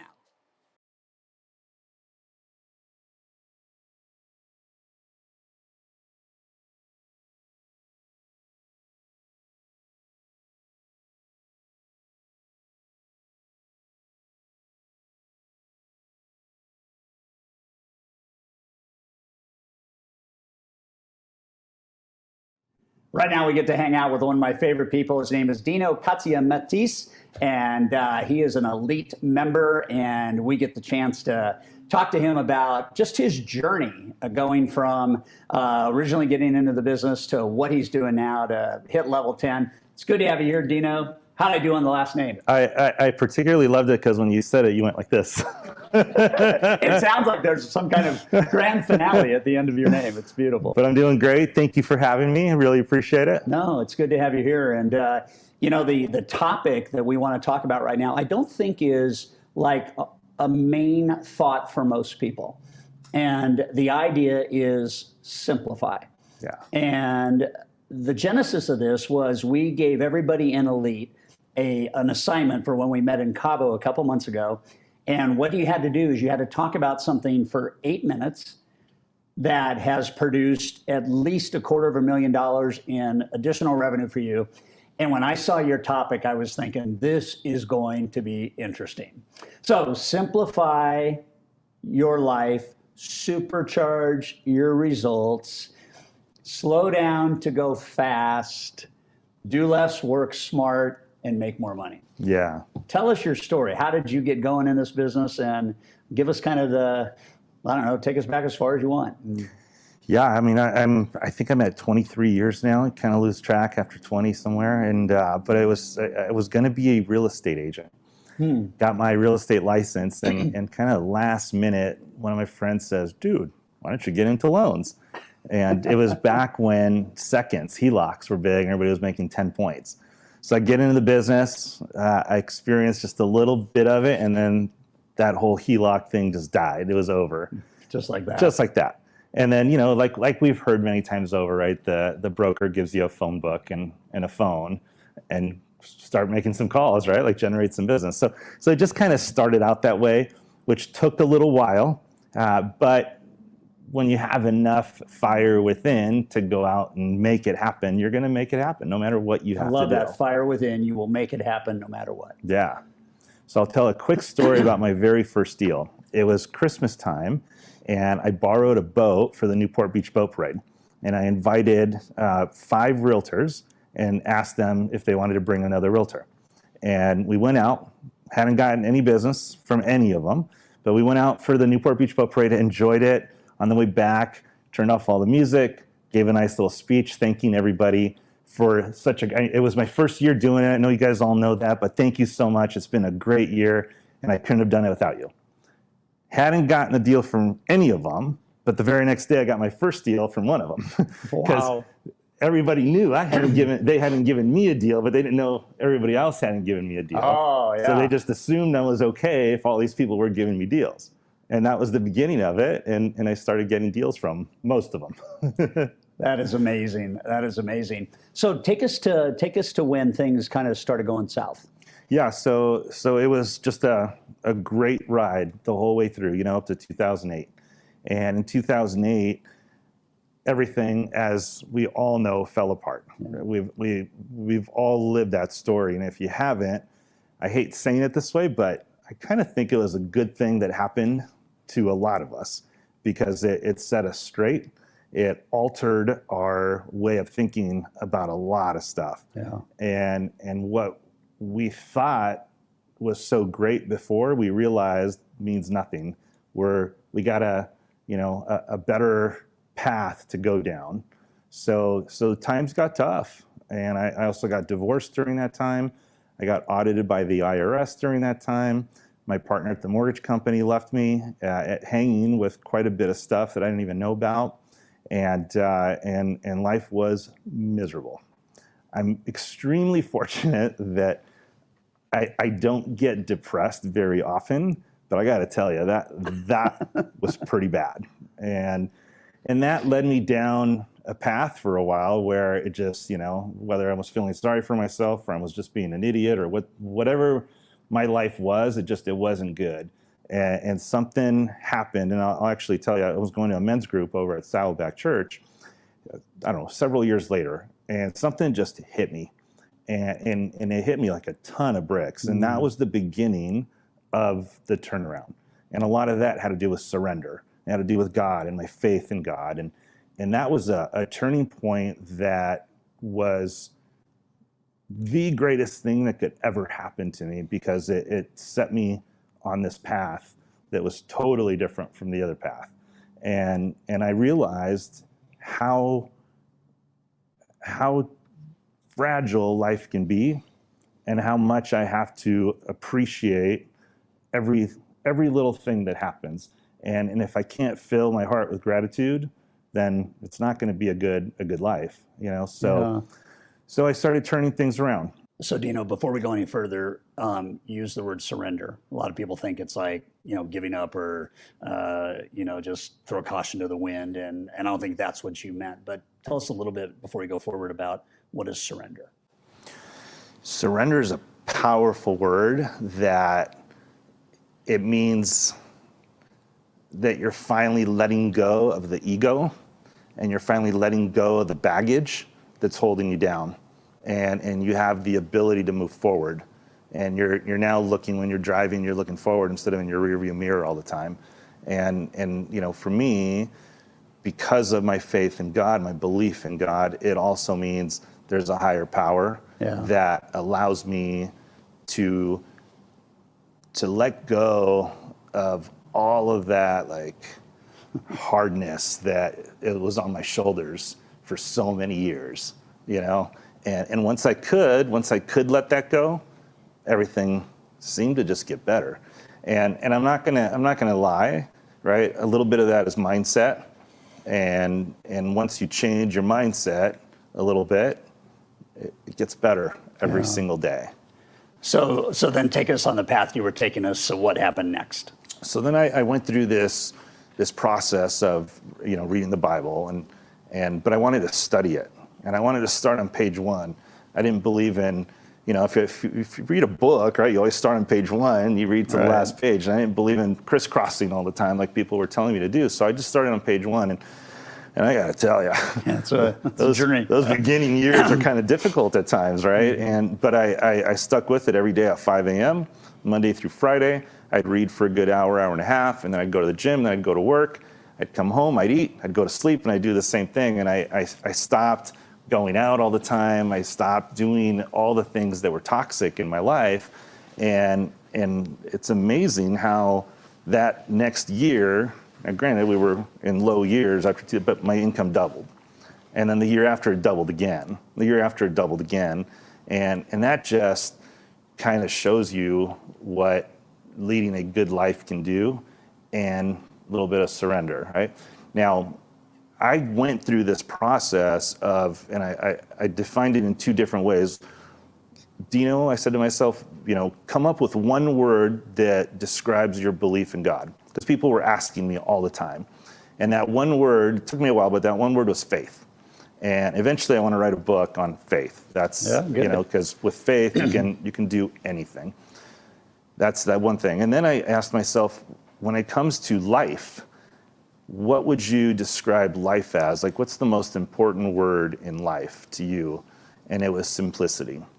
And with simplicity, I think you can achieve so much more because, number one, you don't set these expectations for yourself that are more worldly, and create more problems for yourself. It's okay to have all that stuff. There's nothing wrong with it. But I think strive for simplicity, because that makes life a lot easier and a lot cleaner and just more joyful. So it's, in my mind, a phenomenal story of not only getting crushed, having a lot of stuff happen that, literally could keep you down if you didn't have the right spirit. And so faith, is a very powerful form of just survival, of confidence, of peace of mind. It's interesting that people, when they hear the word surrender, they don't understand that leads actually to serenity, which is just another word for peace of mind. And so I think a lot of people in the mortgage business, a lot of real estate agents have made their lives very confused, very complex. They're doing too much to make too little. They haven't built a team structure that, can help them live the life of their dreams. They haven't figured out the value proposition. And so they're always on the kind of the lam with concessions and that kind of thing. And, California Coastal, your brokerage, you've done a phenomenal job, and you've had nothing short of a transformation, in my opinion. And so when we were in Cabo, you were talking about simplicity, and you were talking about the Navy, and you were talking about, the kind of the KISS principle. What do you recall about that? I know it's been 2 months since we were in Cabo, but what do you recall about the Navy kind of mindset on KISS? I mean, so for all you that don't know, KISS, right, is keep it simple, stupid. And life really is that simple. Just keep it simple. And when the Navy has that as a slogan, right, as a saying that they do, it's more simple you keep all your missions and everything you do, the better chance you have of saving lives and keeping your men getting killed. alive. Yeah. So it's something that I think you can do in business and in a marriage and with your kids and with anything. It can apply to anything. Yeah. So I knew we were going to go here, so I wanted to pull this out. So KISS, an acronym for keeping it simple, stupid, is a design principle noted by the U.S. Navy in 1960. The KISS principle states that most systems work best if they're kept simple rather than made complicated. Therefore, simplicity should be a key goal in design, and unnecessary complexity should be avoided. Wow. And you know what I like about that? I don't know how many of you use CRMs. I'm guessing every single one of you, but the real question is how many of you really use the CRM the way it's intended to be? And I got to tell you, I can probably answer that. About 1% of you use the CRM. And the reason why is because it's too damn complicated. It has so many things in it that you can't even figure out how to do it all.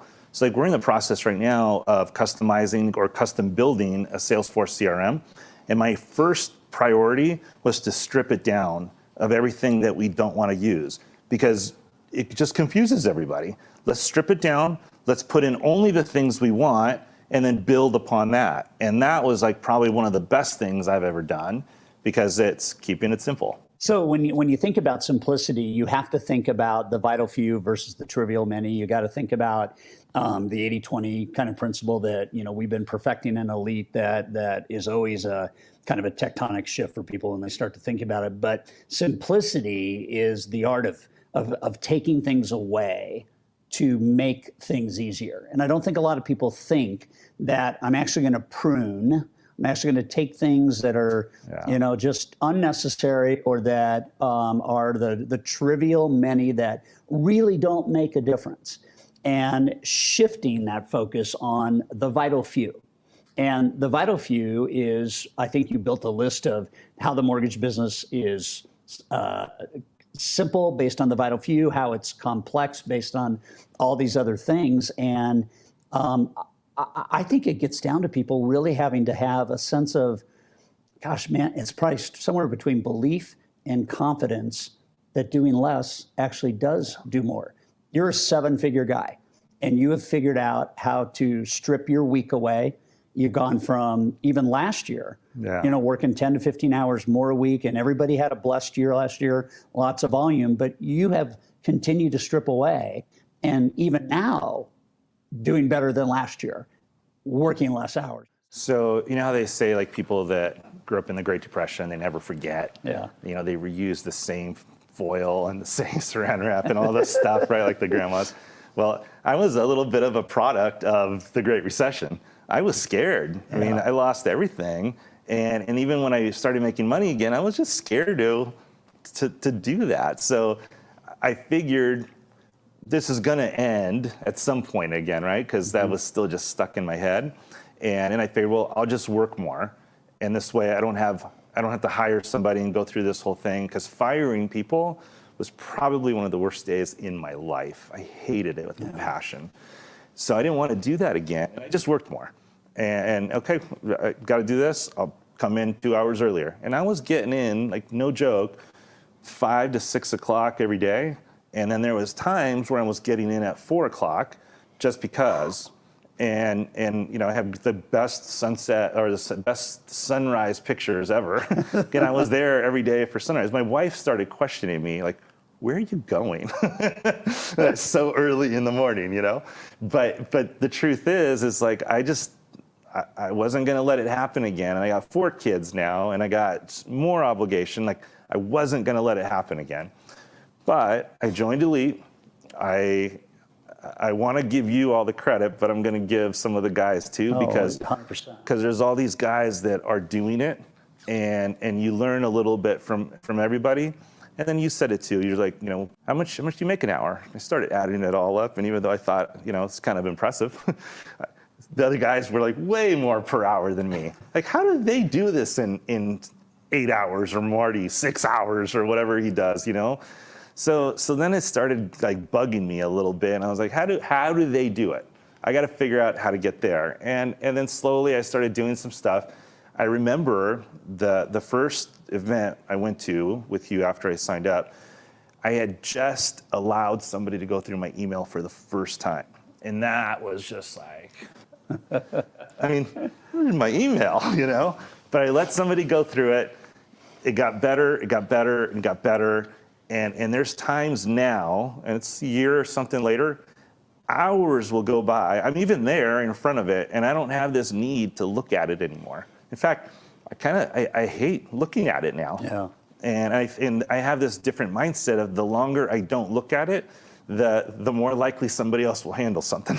Right. And you said something to me a while back, and you said, every time you email somebody, you're probably going to get an email back. Right, which just adds to your load. The more you do, the more you get.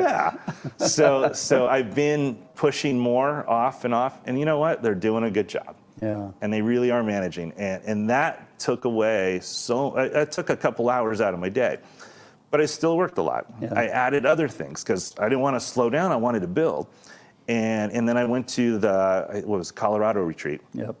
And that day, I came back and I was like, I am missing out on my kids' lives. I am missing out on all of these, like, little things. And my wife kind of let me have it one time. She's like, oh yeah.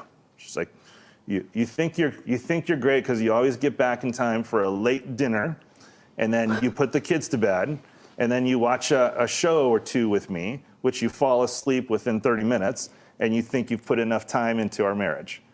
And it just kind of got me after a while, you know?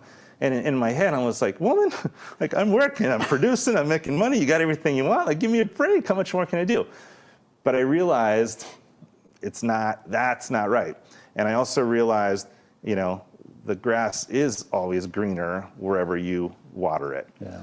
And I needed to figure out how to water both. And that was a big piece. And I left the retreat in Colorado and I said, I'm gonna work 2 hours a day less, just right out of the gate. So instead of like, you know, 5 and 6, I'll show up between 7 and 8. And I gotta tell you, it didn't even last long. Now I'm like at between 8 and 9. And a lot of times I'll even leave at 4 or 5 instead of 6. And I went from working 12 to 14 hour days to 6 to 8 hour days. And I did hire somebody else. And I gotta tell you, man, it's a good life. Yeah. Like I'm enjoying this. This summer has been the best summer I have had in 15 years. I had not been on a 1-week vacation in over 15 years. And this summer I went on 2 1-week vacations, almost back to back. Cabo for a week, came back for a week and left for another week to go visit family in Iowa, my wife's family. And never took my laptop with me. First time in 15 years. Pretty awesome stuff. So as we wrap this up, the theme of this first day of mastery is how to earn what you're worth. To the extent you're comfortable, what does it really mean to look at that? I mean, you looked at some of the guys in Elite that, you know, their hourly rate, you knew where yours was, you're working 10 hours, 12 hours less a week, you're making more than you've ever made. What can people expect in terms of an X factor if they really understand simplification? If they just work it every day, simplify everything, keep making it simple, delegate where you can, say no to things that complicate your life. What can people expect? What did you expect? What did you see? I'm gonna also say a couple things. The slow it down to speed up, which I learned at your first seminar. I hated hearing it because I was like, oh, you kept saying it, you know, but I gotta tell you, it sunk in 2 years later, and it was slow down, talk to the person enough so you can really hear what they're saying instead of you just saying what it is you say every day. Have a conversation with them about what it is they really want. Do a mortgage coach. Dave Savage kept pounding on me to do mortgage coaches, and I'm like, oh, they're already sold. Why do I need to do a mortgage coach and add to my day? But now we do a mortgage coach for everybody, and then we set up a time to review it with them and go over options just so they'll understand. And all of that added to my daily workload, but it has taken away hours off of the full production of getting a loan. So it really does work, and that's the slowing down part. Slow down, you're gonna do a little bit more work up front, but I guarantee you're gonna have a much better outcome, you're gonna have much happier clients, and you're gonna do less work later. And trust me, I'd rather do the hard work up front instead of at loan doc, somebody's upset about something, all right? So I'll tell you, I went from 50 million to, I went from 56 million to 107 million.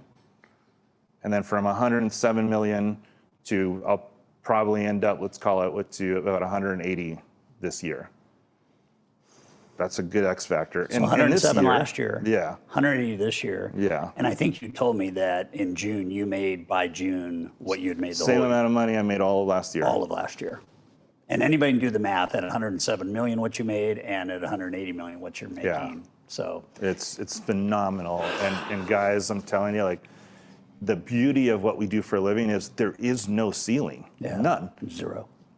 And you don't even have to work. You have to work in the beginning, right? It doesn't just come. Yeah. Everybody that I know that's doing it has put some time in. But once you've gotten to a certain point, be a little bit smarter, create the systems, because when you create the systems, it'll do it for you. And that's what's important, because then you can just keep growing. Kiss. Kiss, baby. Kiss, kiss, kiss. Thanks, Dino.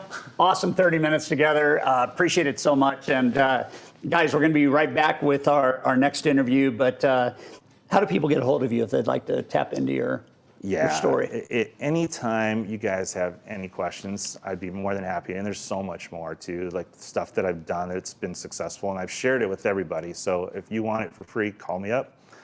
California Coastal Loans, we're in Mission Viejo, California. My email address is dino, D-I-N-O, @CA, like California, coastalloans.com. And he doesn't check email, but somebody will get back to you. Yeah. Thanks, Todd. Good job. Thank you. One of the things I know for sure is there's going to be a point in time where life as you know it is going to be over. And I think one of the greatest gifts that you can give yourself, and one of the greatest gifts you can give the people you love, and one of the greatest gifts, quite honestly, you can give your tribe, people on your team, your clients, is the gift of pursuing greatness, the gift of unlocking your own potential. People ask me all the time, you know, you're a motivational speaker, and I pause them and I say, I don't want to be a motivational speaker. I want to be a transformative speaker. I don't want people to leave an experience with me not transformed. What I realized is people would leave an experience motivated. They would think about being transformed, but within a day or two or three, they would get right back into the weeds, and they would lose that sense of, you know, excitement and motivation, and pretty soon the workbooks became, you know, kind of obsolete. Dust was gathering, and I asked myself a question: am I really doing something that is the right thing for the client? And the answer was no. I decided to start the coaching company because I wanted to give people a better life. And I knew the only way you could get a better life is by having somebody be your partner in that, somebody that could hold you accountable, somebody that would be courageous and bold to speak truth into you and to question your own maybe misguided thoughts and judgments and have you think at new levels in different ways. And I thought back to my originator days when my mentor asked me, how much do you want to make? And I told him how much I wanted to make, and he said, okay, you need to earmark 10% of that right now, and you need to invest it in your team and a coach.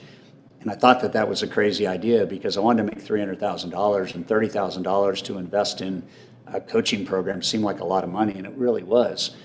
But what I learned is every dollar I invested gave me about $7 or $8 back. And it wasn't because I was wanting to make more money, it was because I was wanting to add more value. We become people of value, not people of success. The value precedes the success.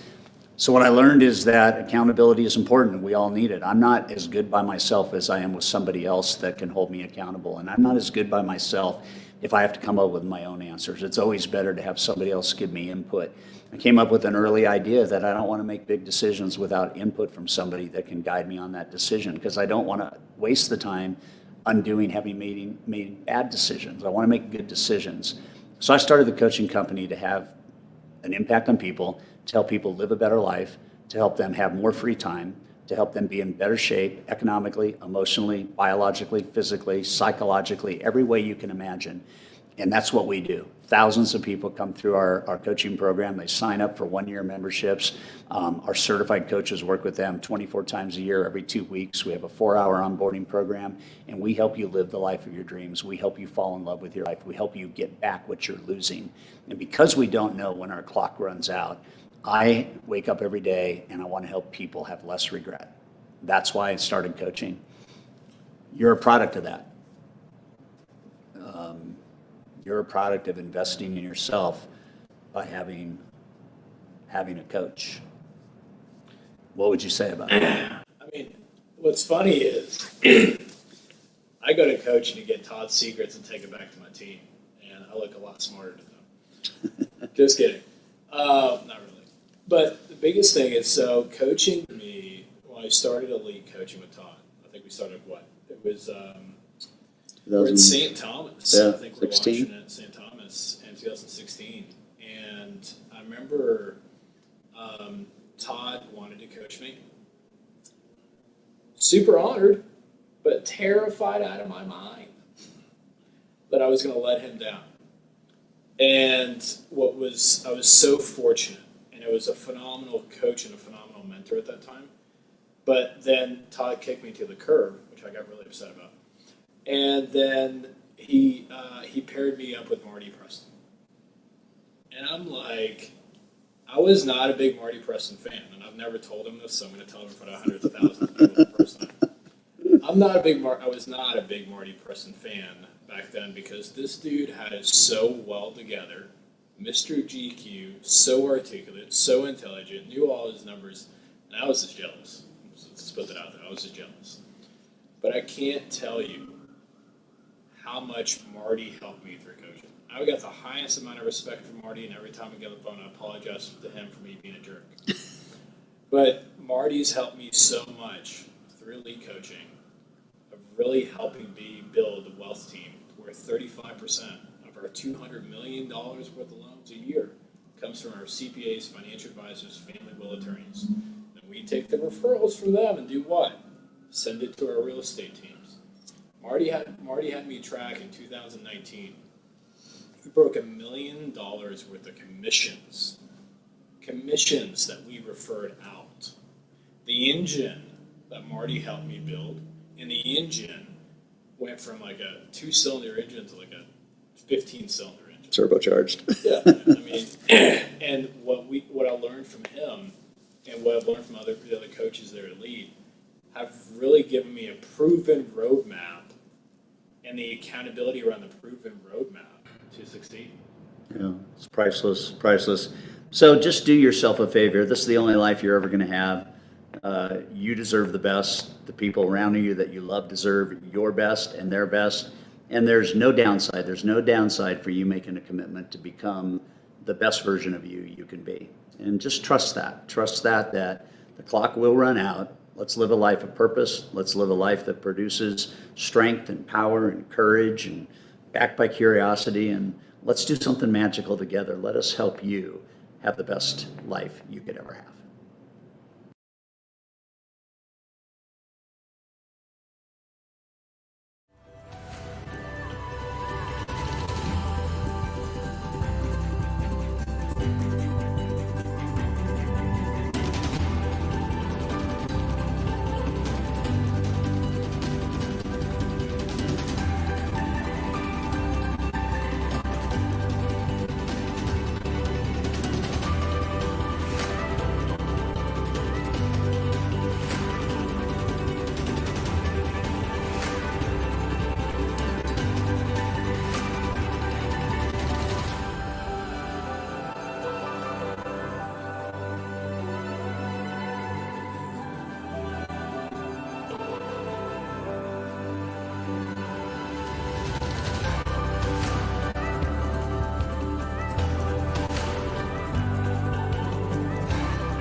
Hey, welcome back to Sales Mastery Unfiltered. We are halfway through our first day, and we've had some really great experiences with mortgage professionals, business thought leaders, and it's always a joy to do these power interviews because we try to keep them really short, try to keep them very poignant.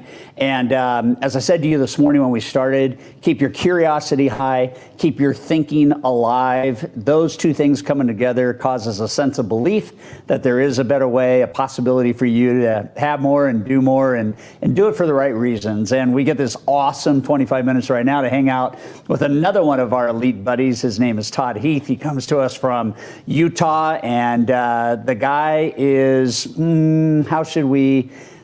the most lovable, simple, successful guy I think I probably ever met.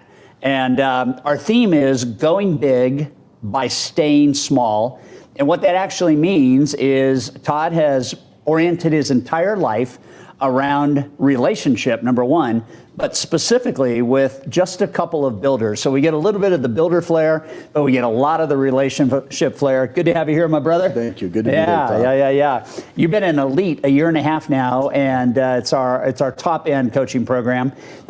Before we get into what we were going to talk about, just define for people change, the experience that you've your eyes have been open to, you come into this thing, you've got a pretty simple life and a successful life, and then all of a sudden you look at, and it's impacted you in some really powerful ways. So what's your 2 cents on that? Oh my gosh, this has been the most impactful thing I think I've done maybe ever. I came to Sales Mastery somewhat on a whim, and I remember kind of going there with the expectation of, okay, I'm ready to just be taught, and when I leave, I'm just going to know everything, right? And instead, I came away so inspired more than anything. I was absolutely just inspired. I was on fire, and I realized that I wasn't really alone in this mortgage world. As a broker, you don't have that camaraderie, I guess, that you have, when you're maybe with a larger correspondent or company. And so that was probably one of my biggest takeaways is I wasn't alone. There was this energy, this feeling that stirred me. And it was a no-brainer for sure to keep going. And I was, appreciative that I was invited to be on Elite or become a member of Elite. And those relationships are really what have changed a lot for me. So yeah, very cool, very cool. Well, the first thing that I saw in you is the same thing that I kind of got asked to decide when I was brand new in the business, and I had a mentor, and what my mentor said to me, I think I was probably 3 months in the business, and he said, listen, before you go too big, before you do anything that you might regret, you need to make a decision. And I said, what's the decision? He said, you need to decide if you're going to focus on transactions or if you're going to focus on relationships. And I was new enough to not really understand what that meant. And he went on to say that transactions will make you a living, relationships will make you a fortune. Amen. And it was that moment as a 23-year-old, 90 days out of college graduate that I said, you know what? I'm going for relationships. Yeah. And when we were talking about a month ago, prepping for mastery, I wrote down, you may be one of the best relationship guys in the business, referring to you. That's nice. And I would just like you to share your philosophy about relationship, because it is what makes you special. And I think that anybody that really understands what we're trying to do here has to value relationships over just the deal. Yeah, and I guess luckily for me, I don't feel like I'm smart enough to be transactional, relationships are kind of my only option, but I was thinking a lot about that lately, and, where did I get this passion or this love, I guess, for people, and I think that's probably something that maybe can be taught. For me, it's been a lifetime of watching. I've got a grandfather who passed away probably 3 years ago. He's only 98 years old, who everybody loved this man because they knew that you were loved by him always. So I grew up watching him, and then I grew up especially watching my own father. And, So a year ago, I lost my dad to cancer, And you sometimes, when he does things, you kind of roll your eyes and you just think, oh, what is he doing, Because he'll be one of those guys that walk in the room, and by the time he's done, he knows everybody. He knows everything about everybody.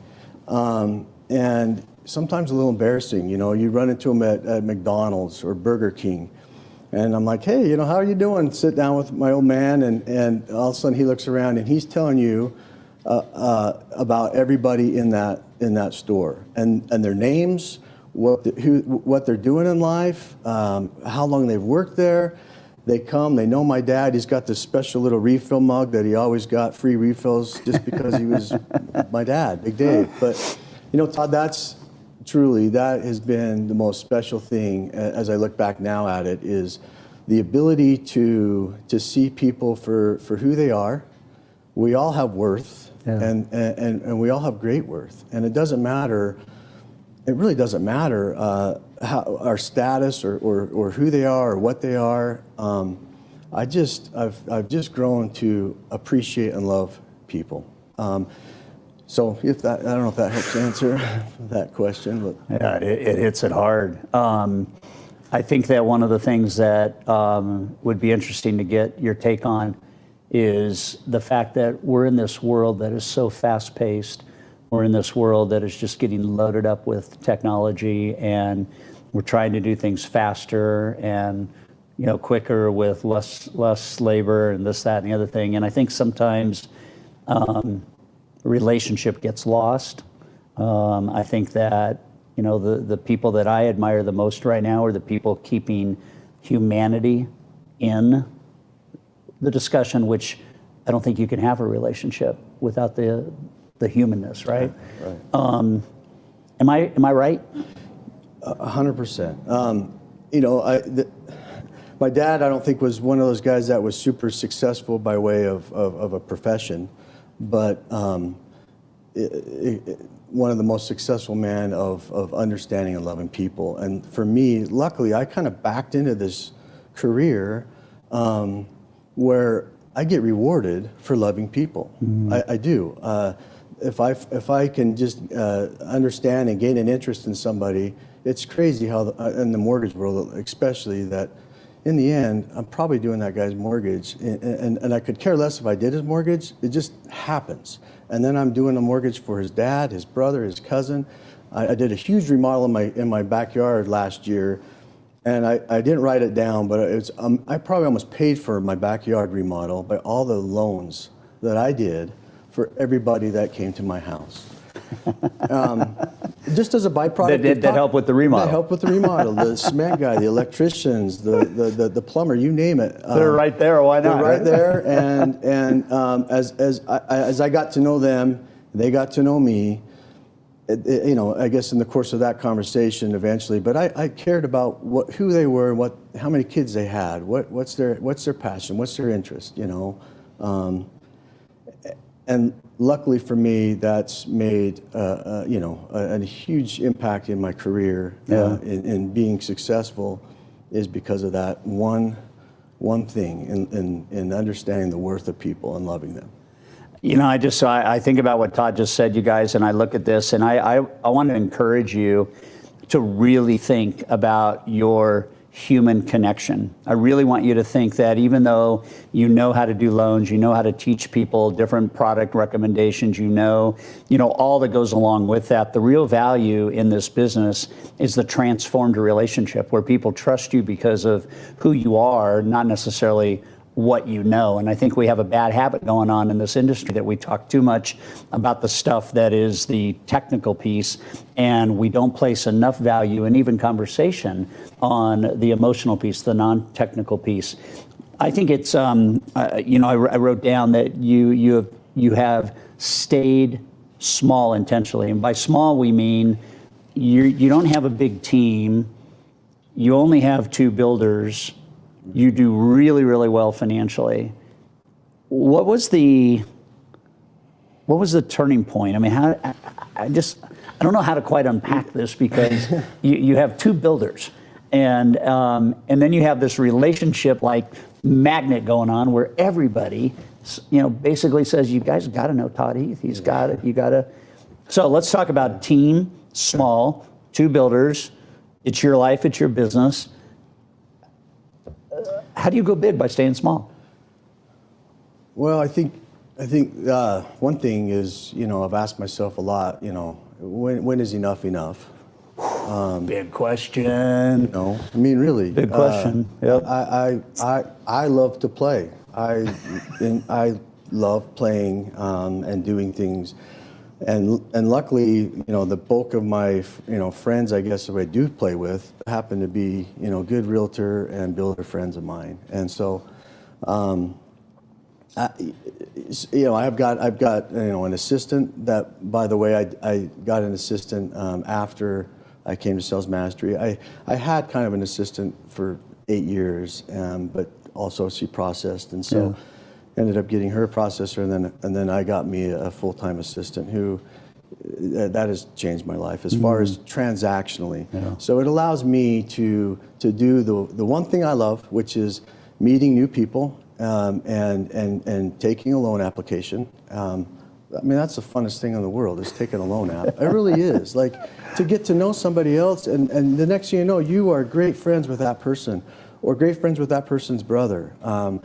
And most of the time, there's a connection that we have just in talking to them, someone we know, or I used to coach with your brother, or whatever it might be. So that just comes so naturally. What doesn't come naturally is the next part, which is getting that loan to go through. I shouldn't say it could if I wanted it to, but that's not what I care to do. And so luckily I've got a team that takes care of that flawlessly and allows me to go play.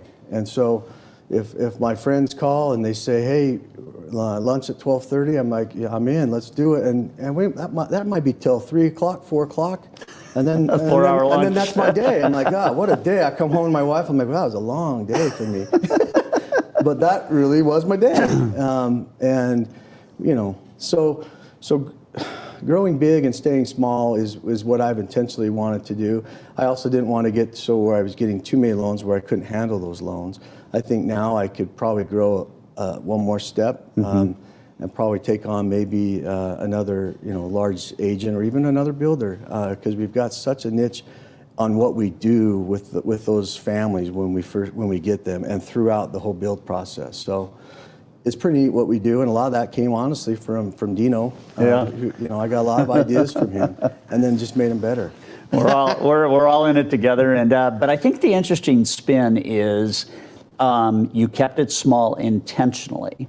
And it sounds to me like, and again, Sales Mastery is about providing ideas to everybody that chimes in, whether we're doing it virtually like this year or live next year. And the only goal that I have is to have people start to realize that at some level, there's a better way to do everything, right? There's a better way to do whatever you want to do. But I don't think it's natural for most people to say, I'm only going to do this many loans. Right. I think people think the other way, like bring it, and then the dominoes happen and the service breaks down and we're just trying to hang on. And I think even further, there's probably fewer people that watch us that go, I want to design play into my life, but behind the scenes they really want it, but they don't know how to start. Right. Because life's too confusing right now, which is why we had a conversation with Dino about simplify. Right. But you have designed, and this is the value point, you have designed life around the business instead of letting the business control your life. And you need to talk about that. I know. It's so. I don't even know how to. I don't know what to really say. Like, I've thought over and over, what value can I really bring here? Other than it's. I think if I was a brand new loan officer, I coach Little League football. I don't have a son playing Little League football. Ironically, the owner, one of the builders, who's a great dear friend, one of my best friends, is the head coach, and so now I'm the offensive coordinator. And he's your builder. And he's my builder. And he's your friend. So go figure. But one of the coaches is a brand new loan officer, and really would like to he's a sponge, wants to learn as much as he can, and truthfully, I sometimes don't give myself enough credit because I know I worked my rear off. I do know I played, But I also, you know, you have to work it. It's not like it just comes naturally. Right. The interaction with the relationships with people are that comes naturally. And if that's something that's uncomfortable for people to go talk to somebody, I mean, they've got to get over that. They've got to figure out how can I look you in the eye and connect with you emotionally, you know? And that's all that matters, because after that, we could be talking about something else. We could be talking about the Raiders game yesterday and how they shouldn't have. Don't tell me. Okay, that's right. I forgot you. Okay, but yeah, I forgot you recorded that. So, but my point is it's really truly not feeling like I'm ever bigger than somebody else. Yeah. Ever. Yeah. You can feel it. You can just feel it. And I don't, yeah, I do know there's not a better way to do business than the way that we're describing in terms of what actually matters most. And at the end of the day, I think that, well, I know from our own surveys, over 30,000 diagnostics, that one of the big regrets that people have is they didn't take care of the customer in a way that fostered this kind of long-term relationship, and that they have been out of touch and disconnected. And it sounds like your philosophy is just so much more inviting. It feels just, I mean, for me, it feels like we're tapping into trust, we're tapping into empathy, we're tapping into what really matters. We're slowing down the conversation to deepen the dialogue, and that it's not about flashy this or flashy that. It's about this kind of connection. And it seems to me like you probably get more business from people that you've helped do business than ever prospecting for new referrals or leads. Why would you spend time and effort on prospecting when all you had to do was nurture that business, nurture that person and that relationship, period? If you did that, you're going to get 3-4 loans, and then they're going to give you 3-4 loans, until all you're really doing is fielding calls and then trying not to get too big to where you're not good anymore effectively on their loan. But again, it just comes down to that very fact is when I've got a buyer that I know just lost a dog, or I mean, as silly as that is, luckily now I have an assistant that any little thought that comes in my head becomes a reality, because I text her, I tell her, hey, so-and-so lost their dog, will you get them a gift? And boom, it's done. And that was a game changer truly for me, is all these thoughts, these ideas that I had in my head became reality because I had somebody there full time to make that a reality, you know? But anyway, but still all that is geared to strengthen the relationship with your client, period. That is the recipe. That's the recipe. That is the recipe. Strengthen the relationship with your client. 100%. Yeah, 100%. I love it. I think far too often we overthink this. And, you know, I think the opportunity we have is that at the level in which we realize as professionals in the mortgage and real estate space that we're actually involved in the biggest decision, generally speaking, in terms of buying something that any person will ever go through. How much easier is it when you have this, right? When you have that connection. And go ahead. Sorry, I don't want to take away from the financial literacy of a transaction. That's super important. It's super important that as a professional, I can confidently tell you information that's going to help you. You know, but again, it's still just information, and it's more still, how can I help Todd Duncan right now? And this is the biggest decision they're going to make financially, probably, in buying this home.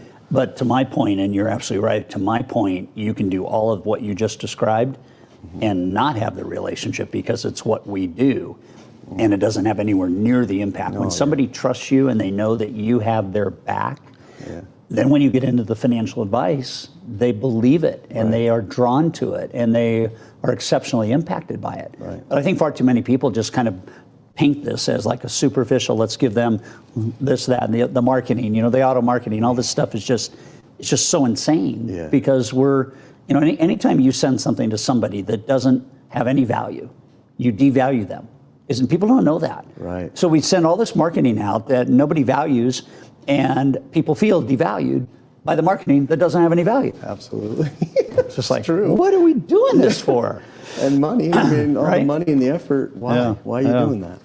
So let's spend the next 10 minutes just talking about your heart and salt, and tell everybody kind of what salt all is about. And I love the story when we were prepping for our time here. But you have so many different iterations of how these four letters. Yeah, So it's where was crazy. the genesis for it? Well, I grew up by the Great Salt Lake. I live in near Salt Lake, so salt kind of always had at least a somewhat of a meaning. But it came about when I first got married, and my wife and I, we would collect salt shakers. Everywhere we would go on vacation, we would collect a different salt shaker. And as my kids grew up, that became kind of a thing for them too. When they would find something really cool when we were on vacation, they'd come and bring it, and we're like, heck yeah, that's awesome. So, maybe this love for salt shakers started it. But I have two kids, Sam and Allie, and then my wife's name is Lisa, and of course my name's Todd. So, I don't know who figured that out, but that of course spells the word salt. And I'm like, well, that's a done deal. That's the name of my business, Salt Creek Mortgage. So that's Salt Creek Mortgage. Yeah. And I got to tell you, if I can, a story real quick on my kids, because this is actually pretty important too, is our perception, how we perceive life and how we interject that to other people. My wife and I, we struggled to have children of our own for 3-4 years. And when, lots of testing, and finally we were going into an appointment. Our doctors called us up and said, on an answering machine, hey, remind you of our appointment tomorrow at 11. And by the way, your wife has premature ovarian failure. And this is before Google. We didn't know what that meant, but it sounded pretty serious. And sure enough, when we went in there, he basically said, had this chart open, and he said, yeah, you guys have, less than an 8% chance of ever having kids. And so you probably need to start looking at adoption or some other avenue, surrogacy. And, I was devastated. My wife was completely devastated for this news that to me was somewhat casually given to you. And when you do in vitro, you have kind of two doctors. You have kind of the doctor, and then the chemist doctor. Yeah. Kind of a little crazier doctor to me. But we happened to still have this appointment with him a week later, and we were actually not going to go to that appointment. Because we were just so devastated. But we did. We went. We walked in. He opened up the folder and he said, I think looks like you guys have an 8% chance of having children. And we're like, yeah, we know. We're just heartbroken. And he said it again. And I got a little bit mad. I said, I am well aware how little of a chance and how we're not going to have children. And we are devastated. And he closed this folder. And he said, something I'll never forget. He said, I don't think you are hearing me. He said, you guys, do you realize how many people would die for those odds that I talk to daily? Because you guys have an 8% chance of having a child on your own. 8%. And it was just like the whole world changed. Our whole perspective changed. He said, I don't need your money. He said, but you will never know, guys, unless you try. And I just thought it was so amazing. You had two different doctors, the exact same information, two completely different points of view on it. And so anyway, back to my kids. We did try, and we were successful to have our boy, and 2 years later, we had our girl. So, which, by the way, my girl is walking down for homecoming this Friday as royalty, her senior year, and I've got a son actually right here in Las Vegas on a LDS mission right in your backyard. That's amazing. So, I want to say something about what Todd just said, and I want to speak very, very succinctly to this point. There is a massive difference between diagnosis and prognosis. Whether we're talking about not being able to have a child or having a child, or having cancer or not having cancer, or what percentage odds for recurrence. It's usually not the diagnosis that messes things up. It's usually the prognosis. And you have two different lanes that come sadly from the same profession from two different angles, and one goes negative and one goes positive. And I'm telling you, the people who, as small as the odds are, hear the positivity in that will have different results than those that hear the negativity and believe it over here. And I got to tell you right now, the studies that we're doing on biofeedback and neurotransmission and the psychology of just success, it comes down to what do you believe. And in your case, you had somebody that gave you hope. Yeah. Instead of somebody that crushed you and said, you guys better start looking for adoption. Same two people, same two hearts, Right. same husband and wife. Yes. And you chose to finally listen. I don't think you are hearing me. This is good. It's clear Because as it could be day. worse. You could have a 1% chance or a 2% chance. And he would have said the same. And when you give up, you're dead. He would have said the same. My father was Wow. probably the master at this. And attitude is everything. Yeah. How we react to things is everything. Yeah. Because we can't obviously control what happens to us, but we certainly can control how we react to it. Yep. I remember as a kid, he would. Anytime I would get hurt, I would get hurt. I could have a bone sticking out of my skin, and he would gather anyone in the room and say, "Come here, you got to see this. This is the most amazing thing." And I'm just bawling my head off, like, "Oh, I'm gonna die." He says, "This kid, when I count to 3, by the time I hit 3, he will be laughing hysterically." And I'm like, "No, I'm not," I'm like, and he's like, 1. And he's like, "You guys got," I'm like, "No." I can have a bone literally out of my skin. And I'm just like, and he's like, 2. And all of a sudden, he starts kind of laughing with me. And the next thing I know, every single time, by the time I got to 3, I would be laughing hysterically. And that's the power of attitude. That's the power of mind and how we react to things. You know what I mean? Like I was taught that at such an early age that it changed me. So many things, just like that story, changed me forever. But anyway, on salt, if you if you want more on salt, you want more just on a little salt, bit. We got to wrap it up, but just a little bit. But salt, with mortgages, we call it the perfect blend, because salt, in an ingredient in a baking situation or whatever. Salt can either ruin or it can break or make a meal. Too much or too little. Mortgages are the same way. You can really be too much or not enough, and you kind of have to have that perfect balance. That's the mortgage side. Lately, we've really started this a charitable arm called Pass the Salt, and we've all been admonished to be the salt of the earth. Right. And to me, salt is a verb. It's action. It's actually, and that's what it stands for. Salt stands for serve, act, love, transform. And I don't know if it can, to me, it could be wrapped up any better as we turn and we look, and how do we help other people? How can we impact you or you or you? It really comes down to serving, acting, loving, and with those things come transformation. That's what salt's all about. Wow. There are these moments where it's done. There's nothing else to say. Okay. And that is one of those moments. What else is there to follow that recipe? Serve, act, love, and transform. Because here's the deal. If any client is transformed by you because of serving and acting and loving, you truly do have a relationship that'll last a lifetime. Right. You're the man. You're the man. Thank you. I love you. I love you. Good having you here. Love you, my friend. Yeah. Stay with us. We got one more for today, and we'll see you back here shortly.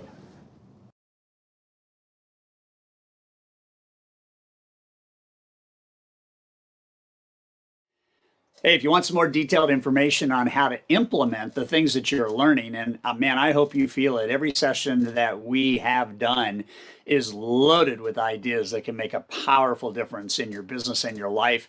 And if you want to just learn how to implement these ideas and really kind of participate in something pretty special, love for you to join our VIP session. We do this for an hour each day after the main event is over, and it's $99, and it's Todd Duncan Unplugged. It's any questions you want to ask, no holds barred. It's a beautiful way for us to put a bow around what you've learned that day and get you set up for the next day. So again, in the chat, just go ahead and click the link and you can purchase your VIP Session Pass access. And thanks again for being part of Sales Mastery. I hope that you're being impacted greatly. We love serving you, and this VIP session is super special. So click the link and join us.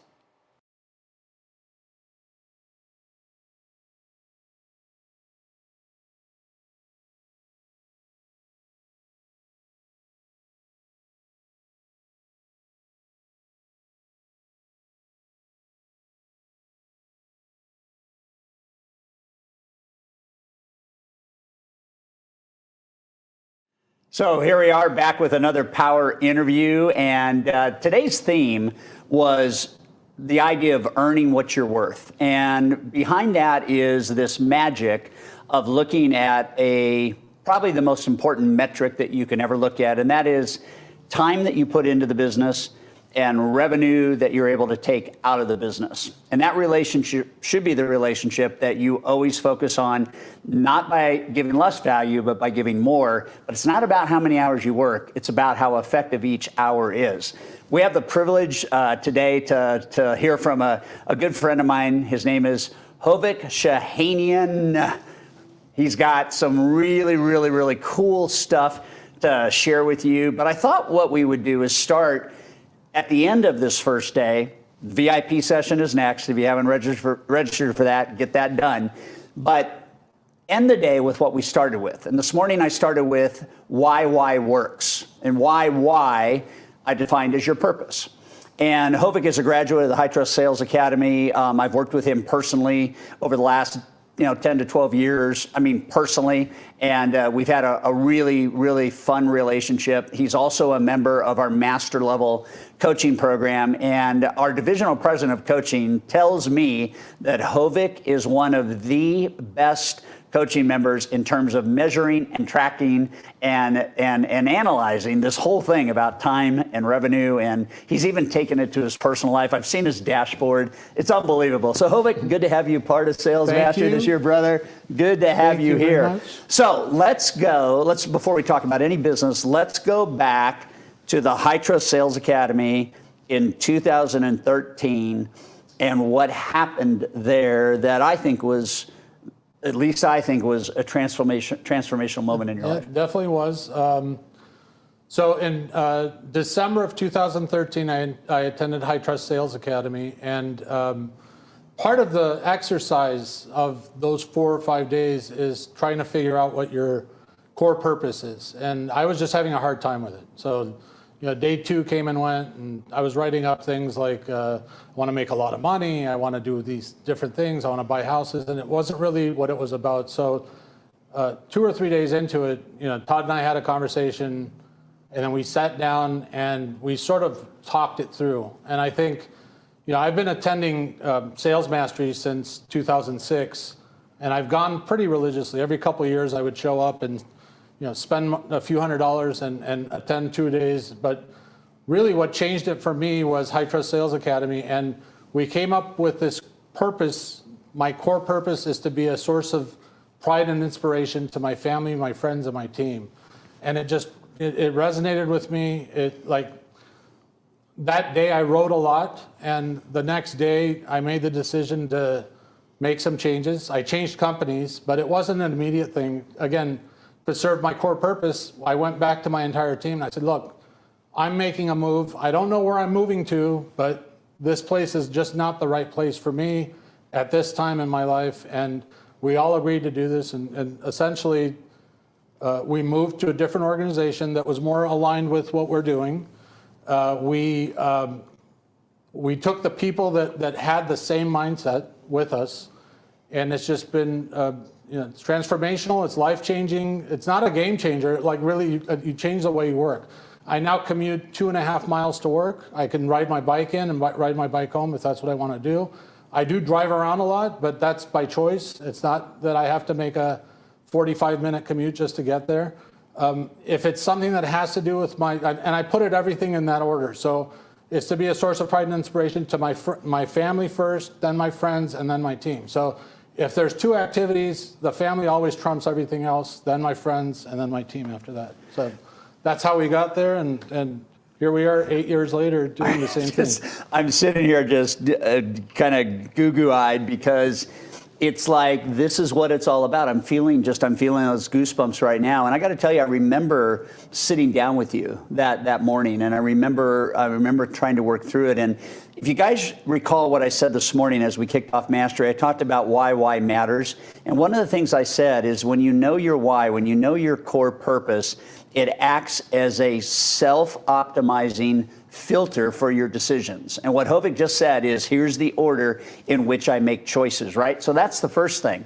But the other thing is to understand that it doesn't come easy. And I also said that this morning. I said it's so worth attaining, but it does not come. You can't hear me say, figure out your why, and then like in a half an hour, have it figured out. And we have people that stay up all night long on the first day of the academy because they're really trying to think it through, because it is the most important decision we ever make. So I thought, in nostalgia, I would bring this piece of paper. This is Hovik's paper, and this is dated December 5th, 2013.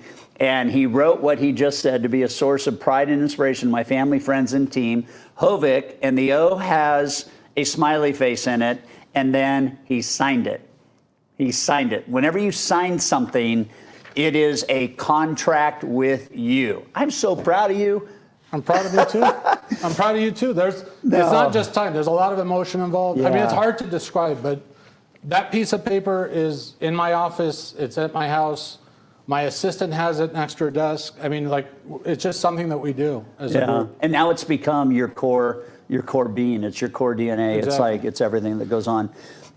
Okay, so let's talk about, you're a high-performing mortgage professional.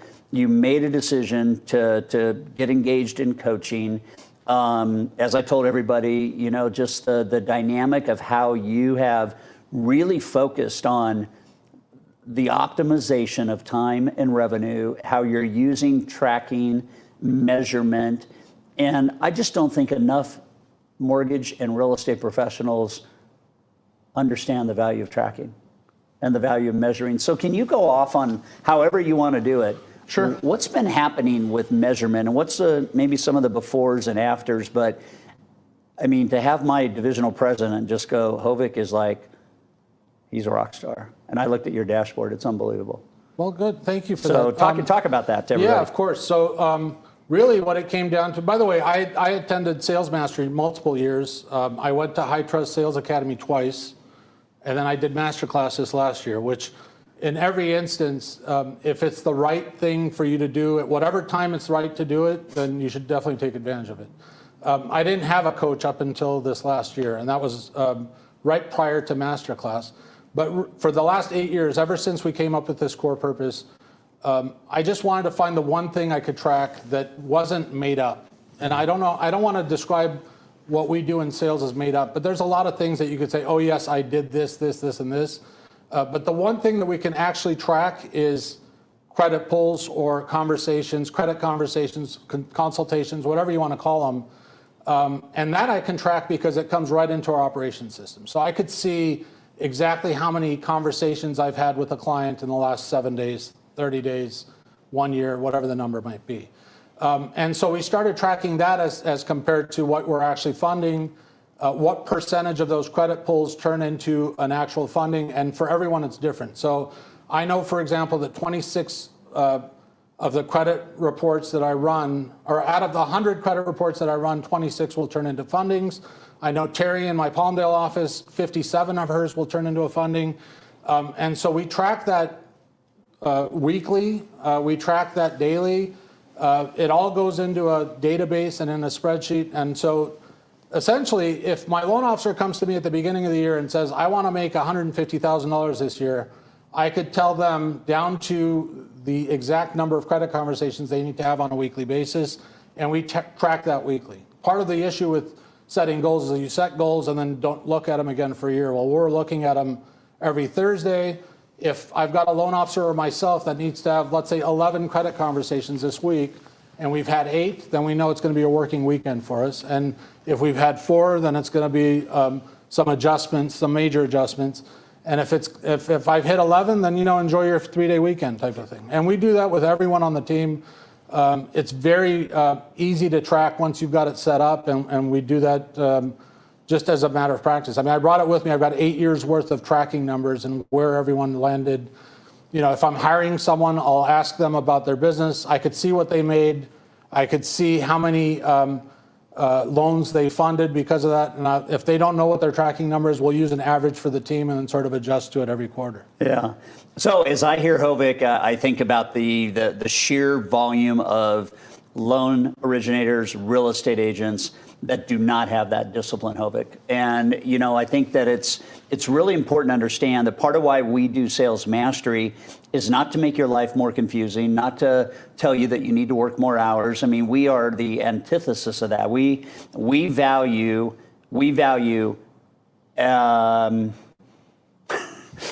you know, it's unfiltered, right? We value working as few hours as you can, optimizing the value you create for the clients you talk to, and having a higher pull-through rate. And that therefore then changes how much you're worth per hour. That's the science right there.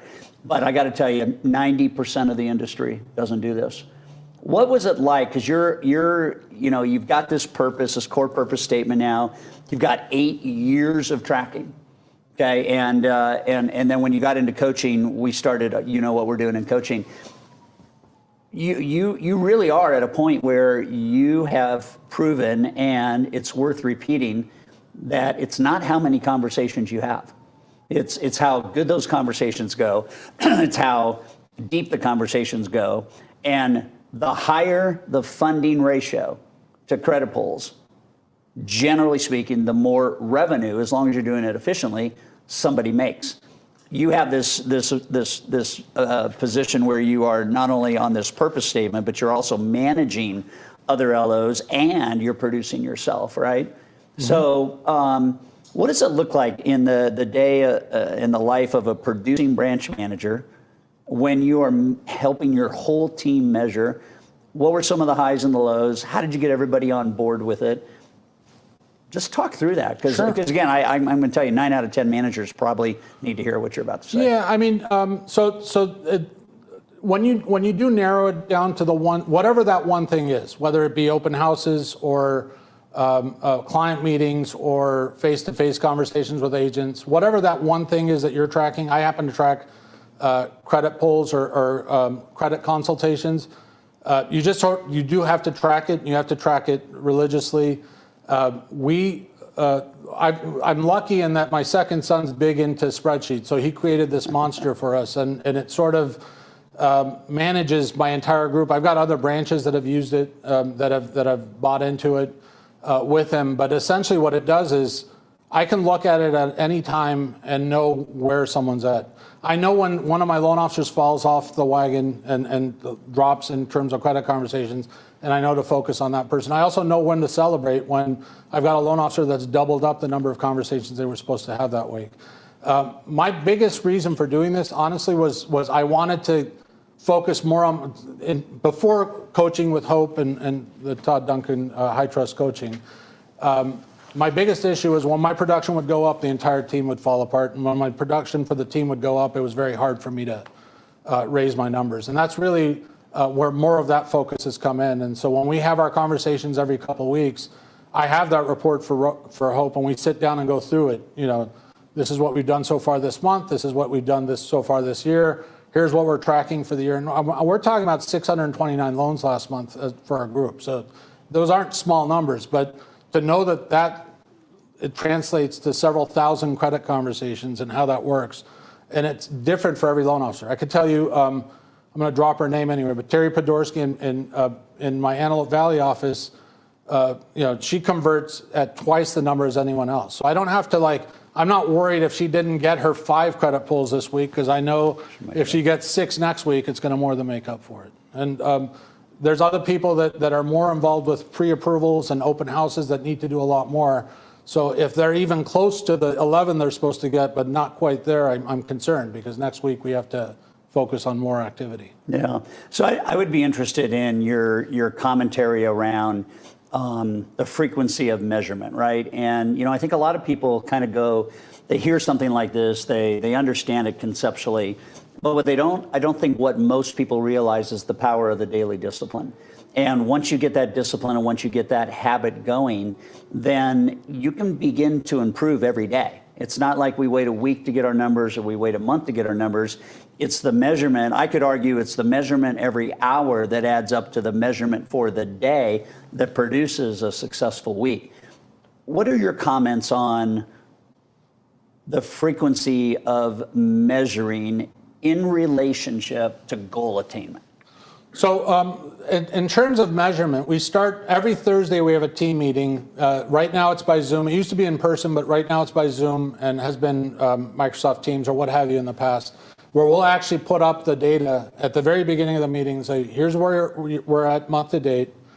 Here's where we're at in terms of credit pulls. Here's where we're at in terms of fundings. Here's where we're at in terms of flow through for the entire year. Here's where you're at compared to the goals that you set for your family in October of last year, and what we're going to be doing over the next weekend. So everyone will talk about, I'm doing open houses this weekend. I'm meeting with a divorce attorney tomorrow. I'm meeting with a financial planner, et cetera, et cetera. And then we'll do the same report on Monday morning and just distribute that to the entire group. So everyone knows now this is the new week and here's what your goal is for the week. And that gets, so what it does, we do a hard reset every quarter. So every 3 months or so, we'll get basically those same numbers out saying now that we're in October, you're going to be, these are the numbers that we're adjusting to. So Terry, you're going to go down to 4 credit pulls a week. Hovik's going to go to 11 and everyone down the line. And there's 7 of us on the team, so it doesn't make it that difficult. But I think the more you touch on it, the better. And it all starts with, what do you want to make in income? And that's the conversation. What do you want to make in income? And if you want to be a full-time mom and take care of your kids and do this on a part-time basis, I'm cool with that. And if you want to go gangbusters and build a team around yourself, I'm okay with that as well.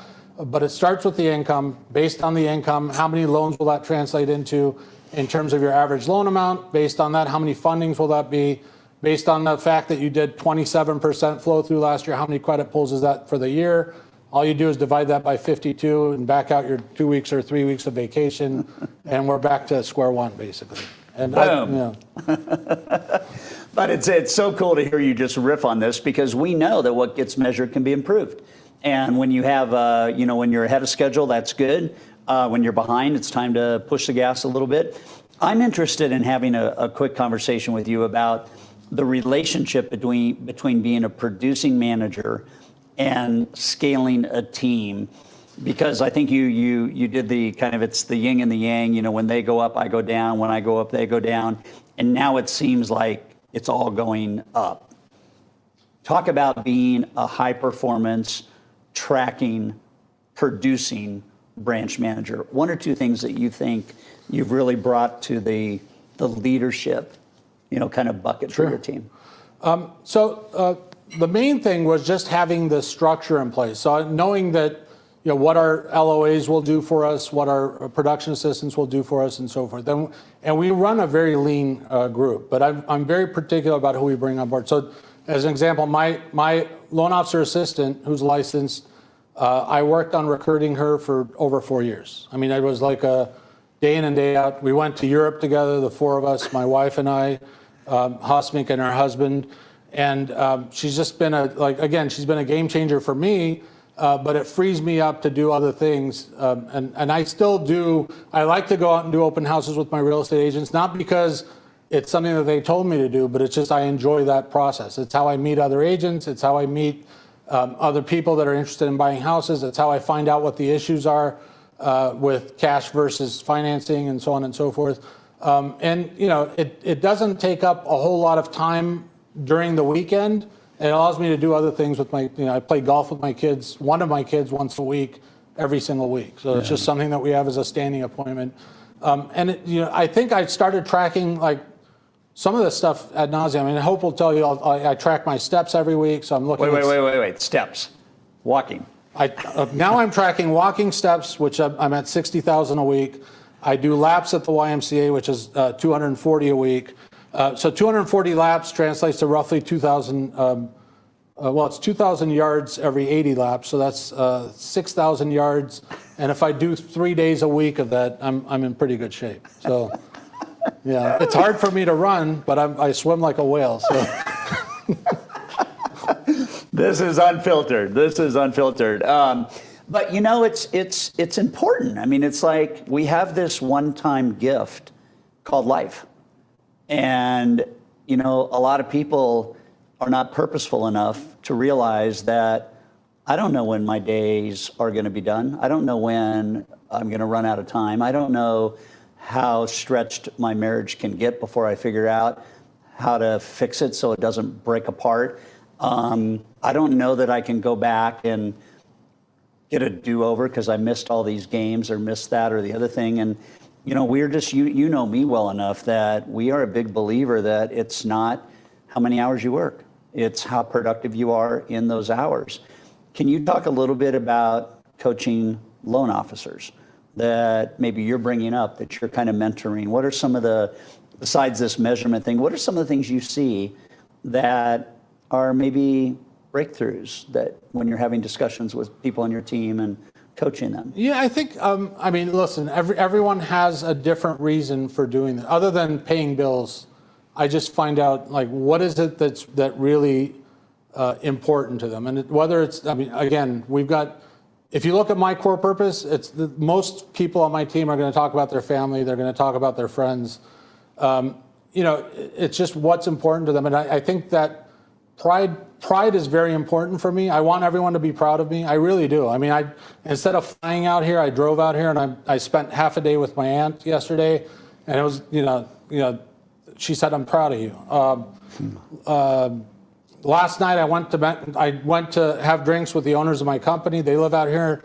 I just happened to, and Rick said, "Hey, Hovik, I'm proud of you." So that keeps resonating. And as long as there's things that I could do to make them proud of me, it's silly things. You know, one of my loan officers had someone in their family pass that was culturally they were Armenian, and the guy hadn't been eating, so I took some food over that he would enjoy. So, you know, Terry's proud of me. So that's really what it comes down. So I try to find out what it is that makes them proud and try to focus on that. That's beautiful, beautiful. So when you look back at your career, what would be like, let's fill this question. The best thing I ever did was? The best thing I ever did was just come to that realization and make the move to this this most recent company I've been with for over 7 years. It's comical because in our industry, we get recruited all the time. And it's just like, it's no longer a delete. I usually will send them something in Italian and they have to go look it up. And essentially it says, "Hey, it's not going to happen because I'm not going anywhere," type of thing. So I think making that change to this organization started off with I Trust Sales Academy and coming up with your core purpose. And it's well worth the tears and the hours and the whatever you put into it. But get that fixed first before you try to fix anything else. And I think that'll work for you. And then this one, if I could do anything over, it would be? I would have met my wife, who I'll be married to in 28 years, about 5 years before I met her. So. That is awesome. And then all 3 kids would be off the books. But I still have 2 that are on the books. And the proudest moment of your life? The proudest moment of my life, well, I'm still working on it, but the proudest moment of my life so far is my oldest son graduated college and he got his master's degree and not $1 of student loans. And I'm trying to do the same thing for 2 and 3. Way to go, man. Way to go.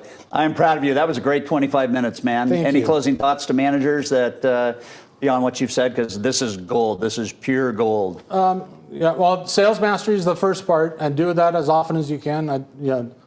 If there's tapes you can listen to, I've got my set from 2013 that I still pop into the one TV that we have left with a DVD player. So, and then just get involved in some aspect of coaching, and it could be in anything. But certainly, Todd's got a great program. If it's not Todd's program, you got to find someone that's not your spouse or your child or your boss to hold you accountable, and I think that helps. Yeah, great. Hovik, blast having you here. Thanks for joining us Thank for you. Sales Mastery Unfiltered. And we have a special VIP session starting in just a little bit here. And if you haven't registered yet, you need to go ahead and click the link below and check your email, and you can register. And we're going to be me unplugged with you and thousands of people asking any questions you want, and we're going to answer them as best as we can. So thanks for being part of Sales Mastery Day 1. Tomorrow is going to rock your world, and we look forward to seeing you first thing in the morning, same time, same channel. Thanks for watching.